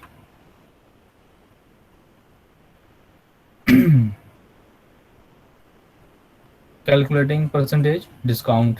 ठीक है, तो अमूमन आपको पता है कि स्टोर्स पे जो है, बल्कि इनफैक्ट ऐसा होता है कि जितने भी बड़े बड़े टॉप के ब्रांड्स होते हैं, अगर आप कभी गौर करो ना तो उनकी सारा साल सेल्स ही चल रही थी। ये फलानी सेल्स है, ये स्प्रिंग की सेल है, ये जो है वो आज़ादी मतलब वो डे है उसकी सेल है, तो मतलब वो सेल्स ही चला रहे होते हैं। और उस सेल्स पे क्या करते हैं, वो डिस्काउंट देते हैं। हमारी आवाम भी जो है वो इतनी अक्लमंद होती है कि वो देखती है अच्छा डिस्काउंट है, तो जिस जिस दुकान में देखते हैं डिस्काउंट है उस दुकान में जो है अमूमन हम जनरली चले जाते होते हैं। तो एक्चुअली ये जो जितने भी मार्केटिंग या सेल्स वाले बंदे होते हैं वो इस डिस्काउंट की जो है ना वो उसको लेते हैं, क्या कहना चाहिए, they use discount as a tool to engage customers और टू सेल देयर प्रोडक्ट। तो ये डिस्काउंट का बड़ा मामला चलता है कि भाई यानी कि ख़वातीन में खासतौर पर ज़्यादा चीज़ें चल रही होती हैं। आज वहाँ पे सेल लगी हुई है, आज ईडन ड्रॉप पे सेल लगी हुई है, आज जो है वो मैक्सी पे जो है वो सेल लगी हुई है, वहाँ जाके जो है वो ख़रीदते हैं, शॉपिंग करते हैं। ठीक है, ये डिस्काउंट का जो है ना वो ख़वातीन को बहुत ज़्यादा जो है वो उनका वास्ता पड़ रहा होता है। बहर एक साइड चीज़ थी, तो हमने भी अब एक प्रोग्राम जो है वो बनाना है जिसमें हम एक परसेंटेज डिस्काउंट कैलकुलेट करेंगे। ठीक है तो यहाँ पे आपको बताता है कि another common calculation in determining a percentage discount. अब अच्छा, अब देखें यहाँ पे आपको एक इंपॉर्टेंट बताऊँ, इस ऑथर ने आपको शुरू में C++ प्रोग्राम में कुछ पार्ट्स को इंट्रोड्यूस करवाया, फिर डाटा टाइप्स को इंट्रोड्यूस कराया, अब वो आपको जनरल प्रॉब्लम्स डिस्कस कर रहा है कि भाई ये जनरल प्रॉब्लम आप एक कंप्यूटर प्रोग्राम से कैसे सॉल्व कर सकते हैं। ठीक है, अगर आपने परसेंटेज डिस्काउंट कैलकुलेट करना है तो एक C++ प्रोग्राम के जरिए अभी काम कैसे कर सकते हैं आपको वो सिखा रहा है। ठीक है, तो कॉन्सेप्ट तो शायद इसका उतना मुश्किल ना हो, असल चीज़ यहाँ पे सीखने वाली हुई है कि आप C++ प्रोग्राम को हम कैसे लिख सकते हैं ये काम करने के लिए। असल चीज़ यहाँ पे ये सीखने वाली है और वो ऑफकोर्स प्रैक्टिस से आएगी, समझा तो मैं आपको दूंगा ही। तो for example suppose a retail business sells an item that is regularly priced. ठीक है, एक आइटम एक रिटेल स्टोर जो है वो सेल करता है और उसका जो प्राइस है वो ये है $59.95, और वो प्लान कर रहे हैं कि हम जो है ना आइटम की प्राइस को 20% रिड्यूस करना चाहते हैं। ठीक है, और उन्होंने कहा कि भाई आप एक प्रोग्राम लिख दें हमें, ताकि और हमें सेल प्राइस जो है ना वो जो कैलकुलेट करते हैं, यानी कि मैं चाहता हूँ मेरी एक आइटम है वो इतने अमाउंट पे सेल हो रही है, मैं उस पर 20% डिस्काउंट देना चाह रहा हूँ, तो मुझे बताएं मुझे उसकी सेल प्राइस क्या लिखनी होगी। ये आपने प्रोग्राम लिखा, तो आप सबसे पहले क्या करोगे, सबसे पहले आप amount first you get the amount of discount which is 20% of the item regular price. तो सबसे पहले आपको वो अमाउंट कैलकुलेट करनी पड़ेगी कि 20% डिस्काउंट कितना बनता है, और फिर उस डिस्काउंट को आप उसकी जो रेगुलर प्राइस में माइनस कर दोगे तो उतने का आपको उसकी वो सेल प्राइस होगी। ठीक है, तो देखें जी हमने एक वेरिएबल बना लिया रेगुलर प्राइस का जिसमें हमने बता दिया कि उसकी रेगुलर प्राइस क्या है, एक डिस्काउंट का वेरिएबल बना लिया जिसमें हम डिस्काउंट कैलकुलेट करेंगे, और एक सेल प्राइस का वेरिएबल बना लिया जिसमें हम सेल प्राइस को कैलकुलेट कर रहे हैं। तो डिस्काउंट क्या होता है जी, डिस्काउंट है जी ये रेगुलर प्राइस को मल्टीप्लाई कर दें 0.02 से, 20% डिस्काउंट है ना तो 0.02 से मल्टीप्लाई कर दें तो आपको डिस्काउंट आ जाएगा। तो सेल प्राइस क्या होगी, रेगुलर प्राइस माइनस डिस्काउंट, तो ये आपका आंसर आ जाएगा। तो ये रेगुलर प्राइस थी, तो डिस्काउंट $11 का जो है वो मिला, तो अब आपको इससे प्राइस जो मिलेगी वो $47 की चीज़ मिलेगी। ठीक है जी, क्लियर है, बहुत आसान सी बात है ये। लेकिन again the main thing is कि आपने C++ का प्रोग्राम कैसे बनाया है इसको कोड करने के लिए। ठीक है, ये इंपॉर्टेंट, और अगेन इसकी प्रैक्टिस जितनी करेंगे उतना फ़ायदा आपको होगा। तो अच्छा जी, using model separator integer division,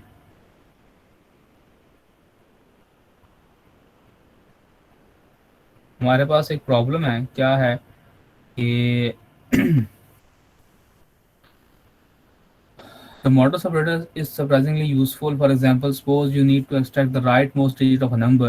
If you divide the number by 10, the remainder will be the rightmost digit. ठीक है, वो कहना ये चाह रहा है कि हमारे पास ना मॉडल सेपरेटर जो है ना वो एक उसमें खास बिहेवियर है। क्या बोला, अगर आपके पास एक डिजिट है 1 2 3 और आप चाहते हैं कि आप उसमें से 3 को अलग कर दें, यानी कि आपको बस ये चीज़ आ जाए एक्चुअली, यानी कि जो आखिरी डिजिट है ना वो आपके पास कोई भी नंबर है आपके पास, फर्ज करें ये नंबर है, या फर्ज करें मेरे पास जो है वो नंबर ये है, अगर आपको मैं बताऊँ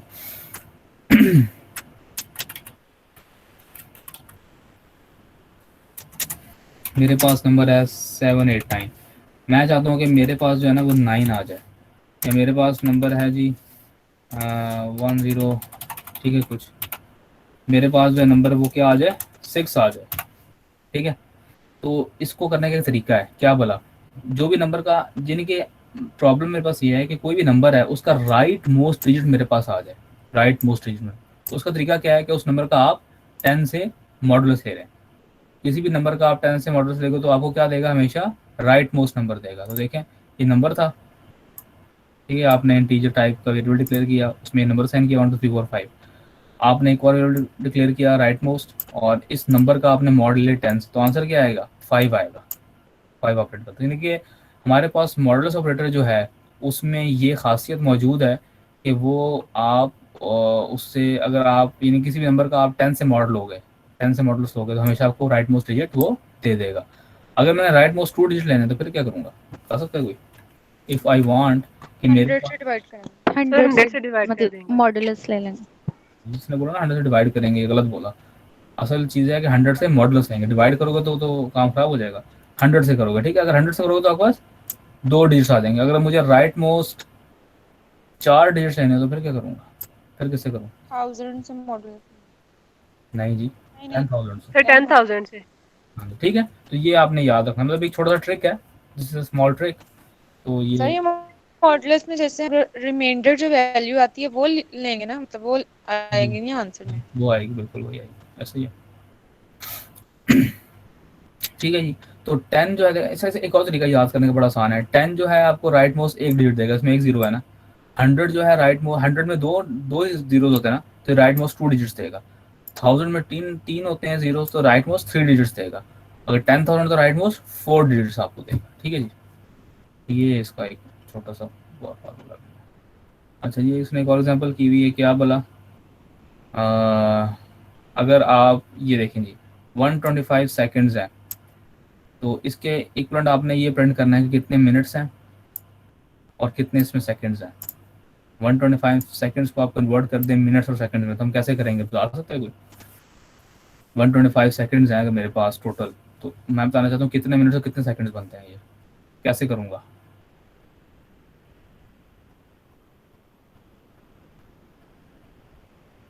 देखिए 1 मिनट में कितने सेकंड्स होते हैं? 60 होते हैं ना। 60। तो 60 पे जब मैं इसको डिवाइड करूंगा ना, डी डिवीजन करूंगा, तो जो मेरे पास होल नंबर आएगा वो क्या होगा, वो उतने मिनट्स होंगे, है ना। मैं ये कहता हूँ आपको, पहले मैं करके दिखाता हूँ। 125 है ना, 125 तकसीम 60, तो 2.00 समथिंग आया ना। तो इस वजह से इसमें 2 मिनट्स हैं। और अगर मैं 125 का मॉड ले लूँगा 60 से, मॉड कहाँ पे जी, मॉड, ओ सॉरी 125, इधर मॉड नहीं है। अच्छा ये हम कॉमन कैलकुलेटर निकाल लेते हैं।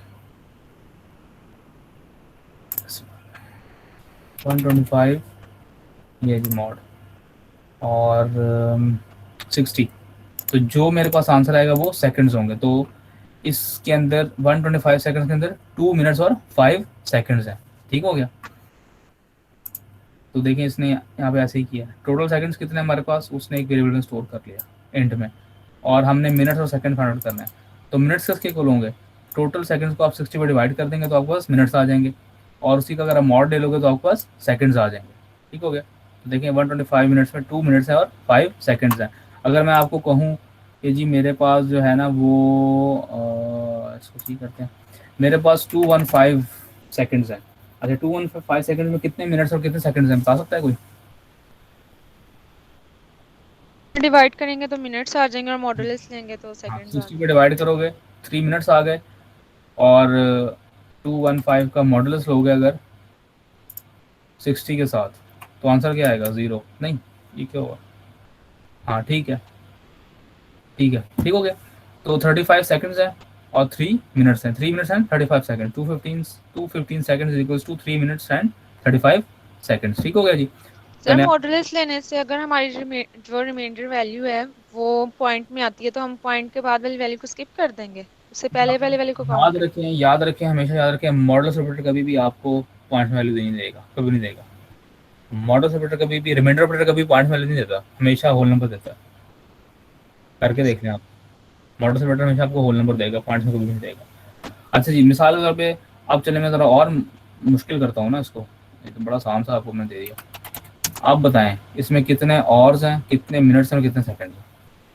1250 सेकंड्स अगर आपके पास हो तो इसमें आप कैलकुलेट करके दिखाएं मुझे कितने ऑर्स हैं, कितने मिनट्स हैं और कितने सेकंड्स हैं। कैसे करूँगा जी मैं, अब प्रॉब्लम मैंने चेंज कर दिया, इसका आपने कोड भी करना है, इसको लिख लीजिएगा, ये आपका टास्क है। 1250 आपके पास आपने C++ प्रोग्राम बनाना है जिसमें आपने आपको टोटल सेकंड्स इतने हैं, इसको आपने टोटल आवर्स में, मिनट्स में, सेकंड में कन्वर्ट करके देना है।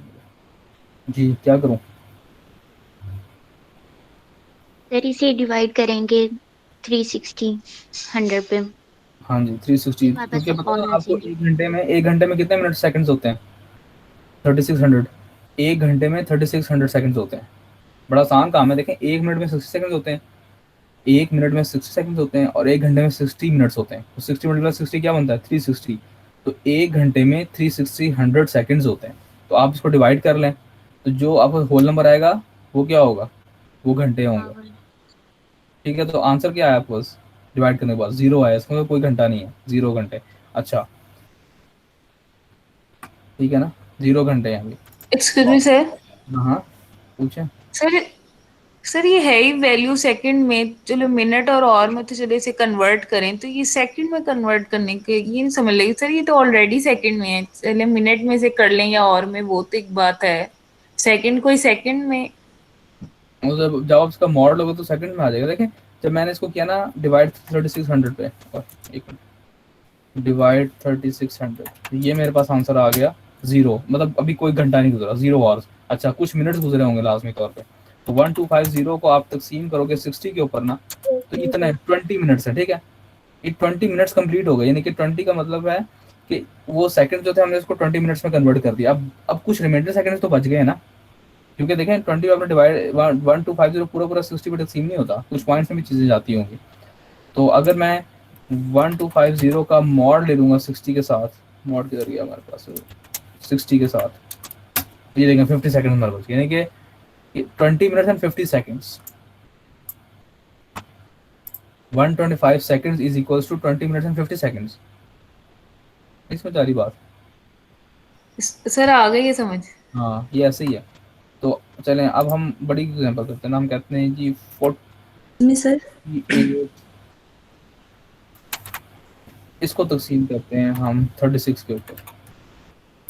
तो 13 घंटे, ठीक है, पहली बात मैं आपकी बात सुनता हूँ, 13 घंटे 48569 है ना, 48569 को आप मॉड लेंगे, नहीं बल्कि इसको तकसीम करेंगे, सॉरी इसको तकसीम करेंगे 60 के ऊपर।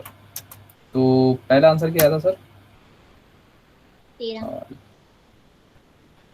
13 घंटे। ठीक है, और उसके बाद अब आपने जब इसको डिवाइड किया, ये अब 13 घंटे हो गए ना, सॉरी 4859 था ना। हाँ अब इसका मॉडल हो गया आप 36 के साथ, 36 के साथ हो गए मॉडल, तो आपके पास क्या आ गया? सर मल्टीप्लाई डिवाइड नहीं करेंगे 60 के साथ, फिर मिनट्स आएंगे ना 809। हम इसको करते हैं, हम कहते हैं 48590।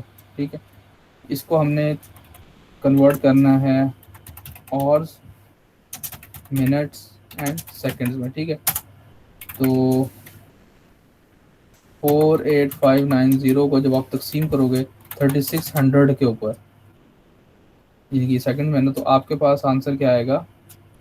घंटों में आंसर आ जाएगा, कितने घंटे बनते हैं। ठीक है, 4850 तकसीम 3600। ठीक है जी, तो ये कितने आ गए? 13 घंटे आ गए, 13 घंटे हो गए। अब इसके अलावा कुछ मिनट्स भी होंगे, तो आप क्या करोगे, इस का पहले रिमाइंडर लोगे, 48590 मॉडुलस क्या 3600, जो मॉडुलस आएगा वो बेसिकली ये और है, और जो मॉडुलस आएगा ना आपके पास, अगर मैं इसको लिखूं, थोड़ा सा कर लेता हूँ,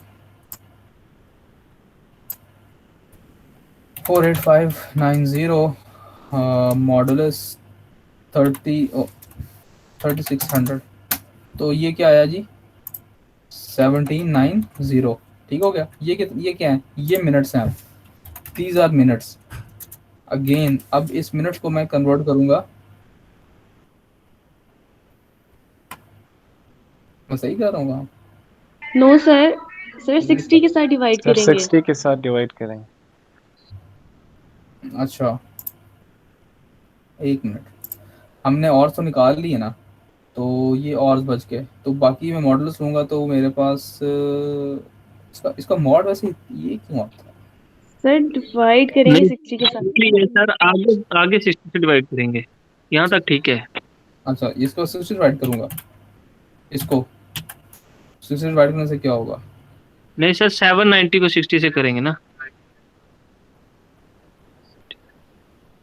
हाँ जी 7, हाँ ठीक है ठीक है, 1790 को मैं 60 से, क्योंकि ये मिनट्स है ना, ये रिमाइंडर एक्चुअली, ये हमारे पास सेकंड्स बचे हैं, सॉरी मिनट्स नहीं है, ये सेकंड्स बचे हैं, रिमेनिंग सेकंड्स, यानी कि इतने तो 13 आवर्स में आ गए और इतने रिमेनिंग सेकंड्स बन गए, सही कह रहे हैं आप। 1790 को मैं तकसीम करूंगा 60 के साथ, ठीक है जी, तो ये मेरे पास अब आ जाएगा 29 मिनट्स, ठीक हो गया। तो देखें 1790 को मैंने तकसीम किया 60 के साथ, तो अब मेरे पास क्या आ गया 29 मिनट्स, ठीक हो गया। अब मैं इस 1790 का मॉड लूंगा 60 के साथ, तो मेरे पास वो सेकंड्स आ जाएंगे, 1790 मॉड 60, क्योंकि 1 मिनट 60 सेकंड होते हैं ना, 50 आ गया, तो ये जी 50 सेकंड्स, तो ये आपको बस कन्वर्ट हो गया मामला सारा। 13 आवर्स, यानी कि ये जो बनता है ना, ये क्या बनता है 13H और 29 मिनट्स 50 सेकंड्स, ठीक हो गया जी, ये चीज़ बनती है। समझ आ गई बात? ये जो मैंने एल्गोरिथम लिखा है समझ आ गया, मतलब ये जो सॉल्व किया, किसी को प्रॉब्लम तो नहीं इसको समझने में? अगर किसी को समझ नहीं तो पूछ लें, मैं समझा देता हूँ दोबारा से। सर एक बार दोबारा बता दें। दोबारा बताता हूँ, देखिए हमारे सर पास, आप ये बता दें कि अब हम डिवाइड कहाँ पे कर रहे होते हैं और मॉडुलस कहाँ पे ले रहे होते हैं, ये समझ नहीं आ रही मुझे। हाँ मैं आपको बताता हूँ, जब आप लिखते हो ना, आपने ये नंबर लिया, इस नंबर को आपने आवर्स में, मिनट में और सेकंड में कन्वर्ट करना है, ठीक है, ये आपकी प्रॉब्लम है। अब ये किस में है, ये सेकंड्स में है, ठीक है, और मैं इनके साथ यूनिट भी लगा देता हूँ, सेकंड्स सेकंड्स सेकंड्स सेकंड्स, ठीक है, और ये भी सेकंड्स है, ये सब चीज़ें सेकंड्स में ही एक्चुअली है। ये देखें, जब आप इन सेकंड्स को कन्वर्ट करना चाहते हैं आवर्स, मिनट और सेकंड्स में, तो आप क्या करेंगे, तो सबसे पहले इसको आपको बताया कि 1 घंटे में कितने सेकंड्स होते हैं, देखो ना, जब आप इसको, ये आपको टोटल सेकंड्स है, जब आप इसको इस पर डिवाइड करोगे तो आपको घंटे आ जाएंगे, क्योंकि 1 घंटे में कितने सेकंड्स होते हैं 3600 सेकंड्स होते हैं, ये तो क्लियर है। 1 घंटे में कितने सेकंड यस होते हैं 36 3600। इसको जब 3600 पर डिवाइड करोगे तो चूंकि इंटीजर डिवीजन हो रही है ना, तो जो होल नंबर आएगा वो क्या होगा, वो ऑर्स होंगे, क्योंकि 36 इस यानी कि कहने का मकसद ये है कि इसके 13 इक्वल्स पार्ट बनते हैं। बात समझ आ रही है? Just a minute.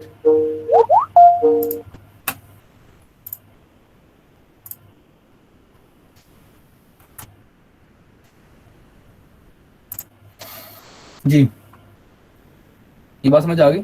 1 घंटे में 36 सेकंड्स होते हैं, तो जब आप उसको 3600 पर डिवाइड करेंगे तो आपको आंसर क्या आएगा 13 आवर्स, ठीक है जी, क्लियर है? ये बात समझ आ गई कि नहीं?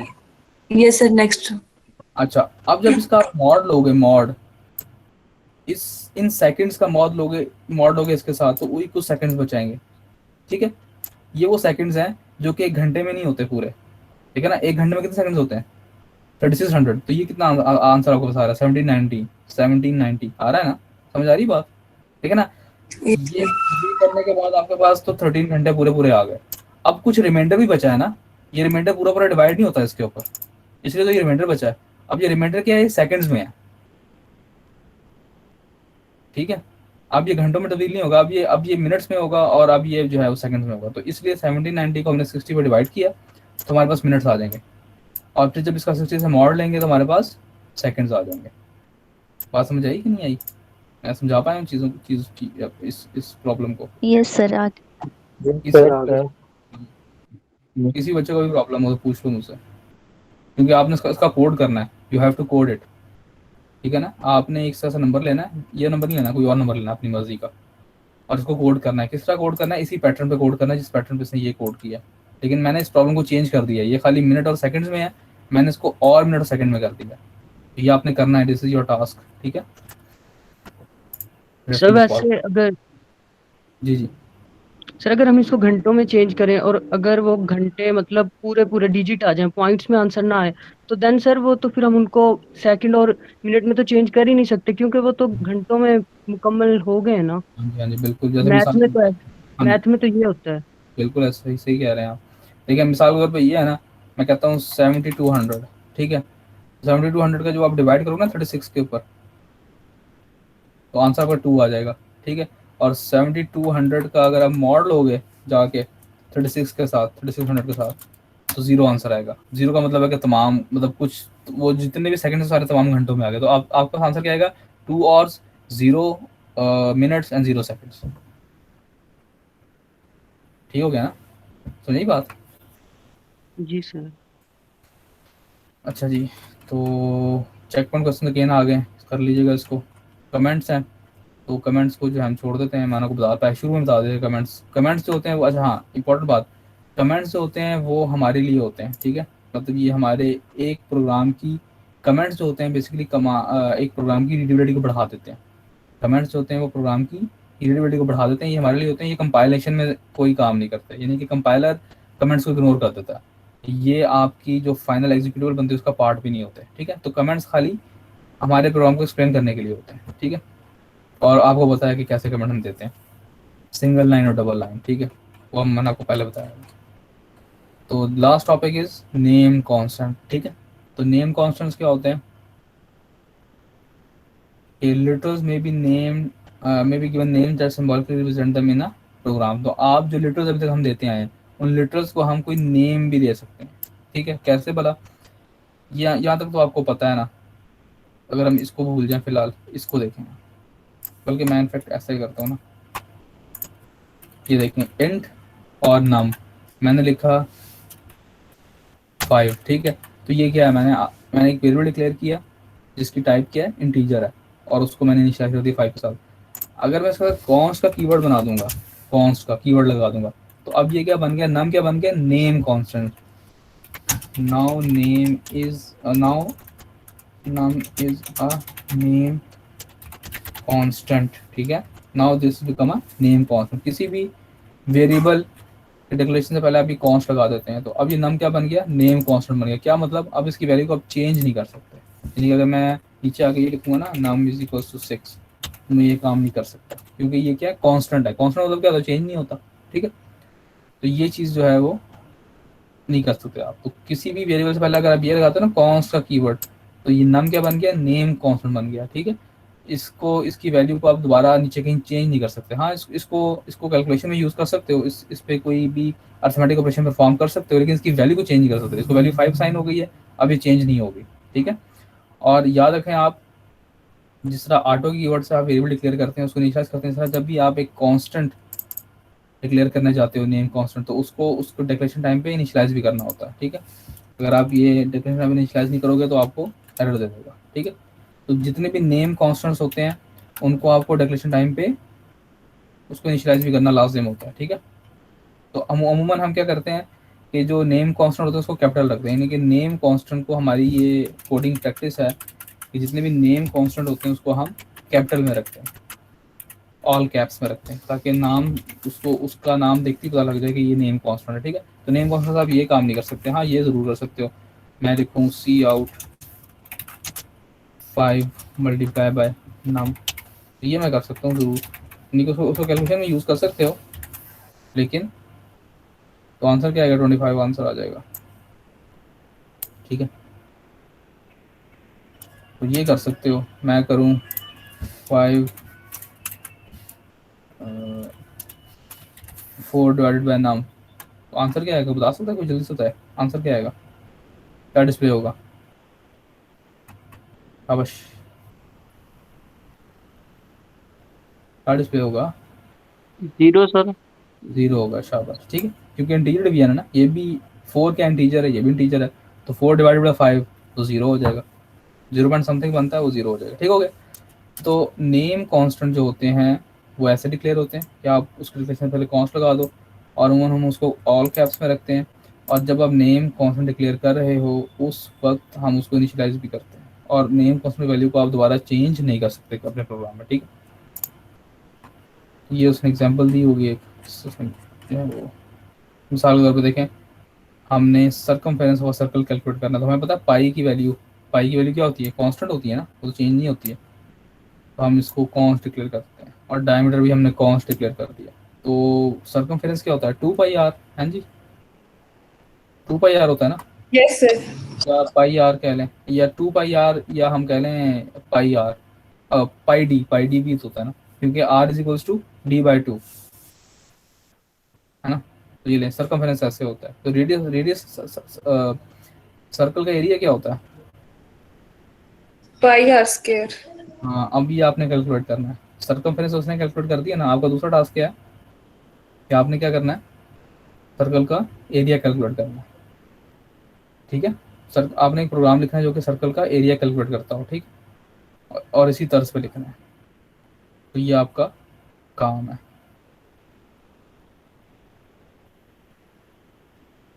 ठीक है। और प्रोग्रामिंग स्टाइल, इसके बारे में ये जस्ट लास्ट चीज़ है वो ये है कि मिसाल के तौर पर मेरे पास एक कोड है, ये कोड मैं लिखता हूँ फ़र्ज़ करें, अगर यही कोड मैंने लिखा हुआ है फ़र्ज़ करें, तो ये देखें ये एक प्रॉपर कोड है। इसमें इस पूरे कोड को मैंने तरतीब दिया हुआ है, मतलब एक तरीके से लिखा हुआ है जो कि वेल फॉर्मेटेड है, इसको रीड करना आसान है, इसको आप चलाओगे चल जाएगा ये, और आपके सामने आंसर आ जाएगा 0, ठीक है। मैं चाहूँ तो उसको ऐसे भी लिख सकता हूँ। अब देखिएगा मैं क्या करने जा रहा हूँ।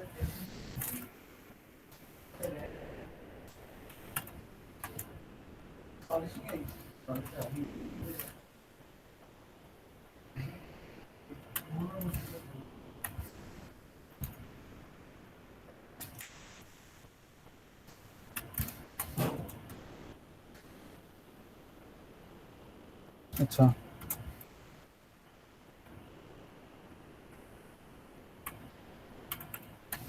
उसको फिलहाल के लिए डाल देता हूँ ज़रा।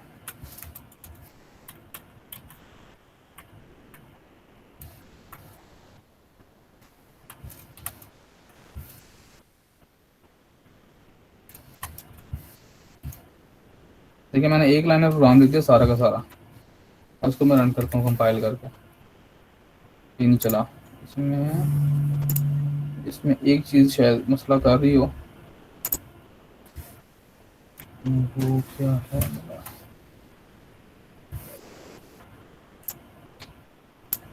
तो इस तरह से अगर आप काम करेंगे ना,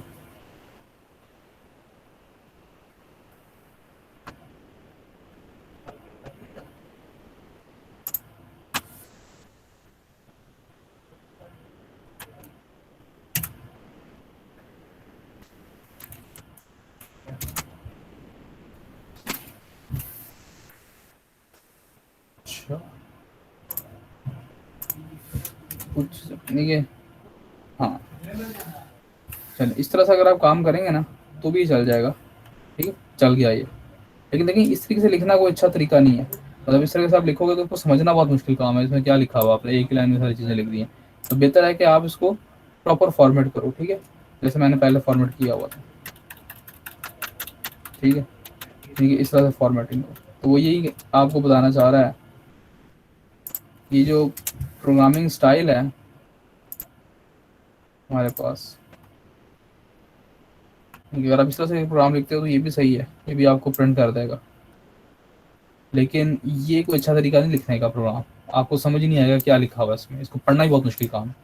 तो आपने जब भी प्रोग्राम लिखना है तो उसमें ज़रा इस तरीके से लिखना है, यानी कि उसको प्रॉपर इंडेंटेशन करनी है। जब आपने एंड स्टार्ट किया है तो अब इस ब्रैकेट के बाद जब अगली चीज़ स्टार्ट करो तो यहाँ से ज़रा ये गैप देना है, ये गैप दे के लिखना है, ठीक है। जैसा मैंने लिखा हुआ है, ये गैप है ना बीच में, ये गैप है, ये गैप है, देखो लिखा हुआ साइड लाइन से एक उसमें आ रही, यानी इंडेंटेशन का आपने ख्याल रखना है, ये बात करें, ठीक है। तो दैट्स एंड दैट चैप्टर, ठीक है, ये चैप्टर जो है वो एंड हो गया। अब सुनिएगा गौर से, आपको मैंने दो काम दिए हैं।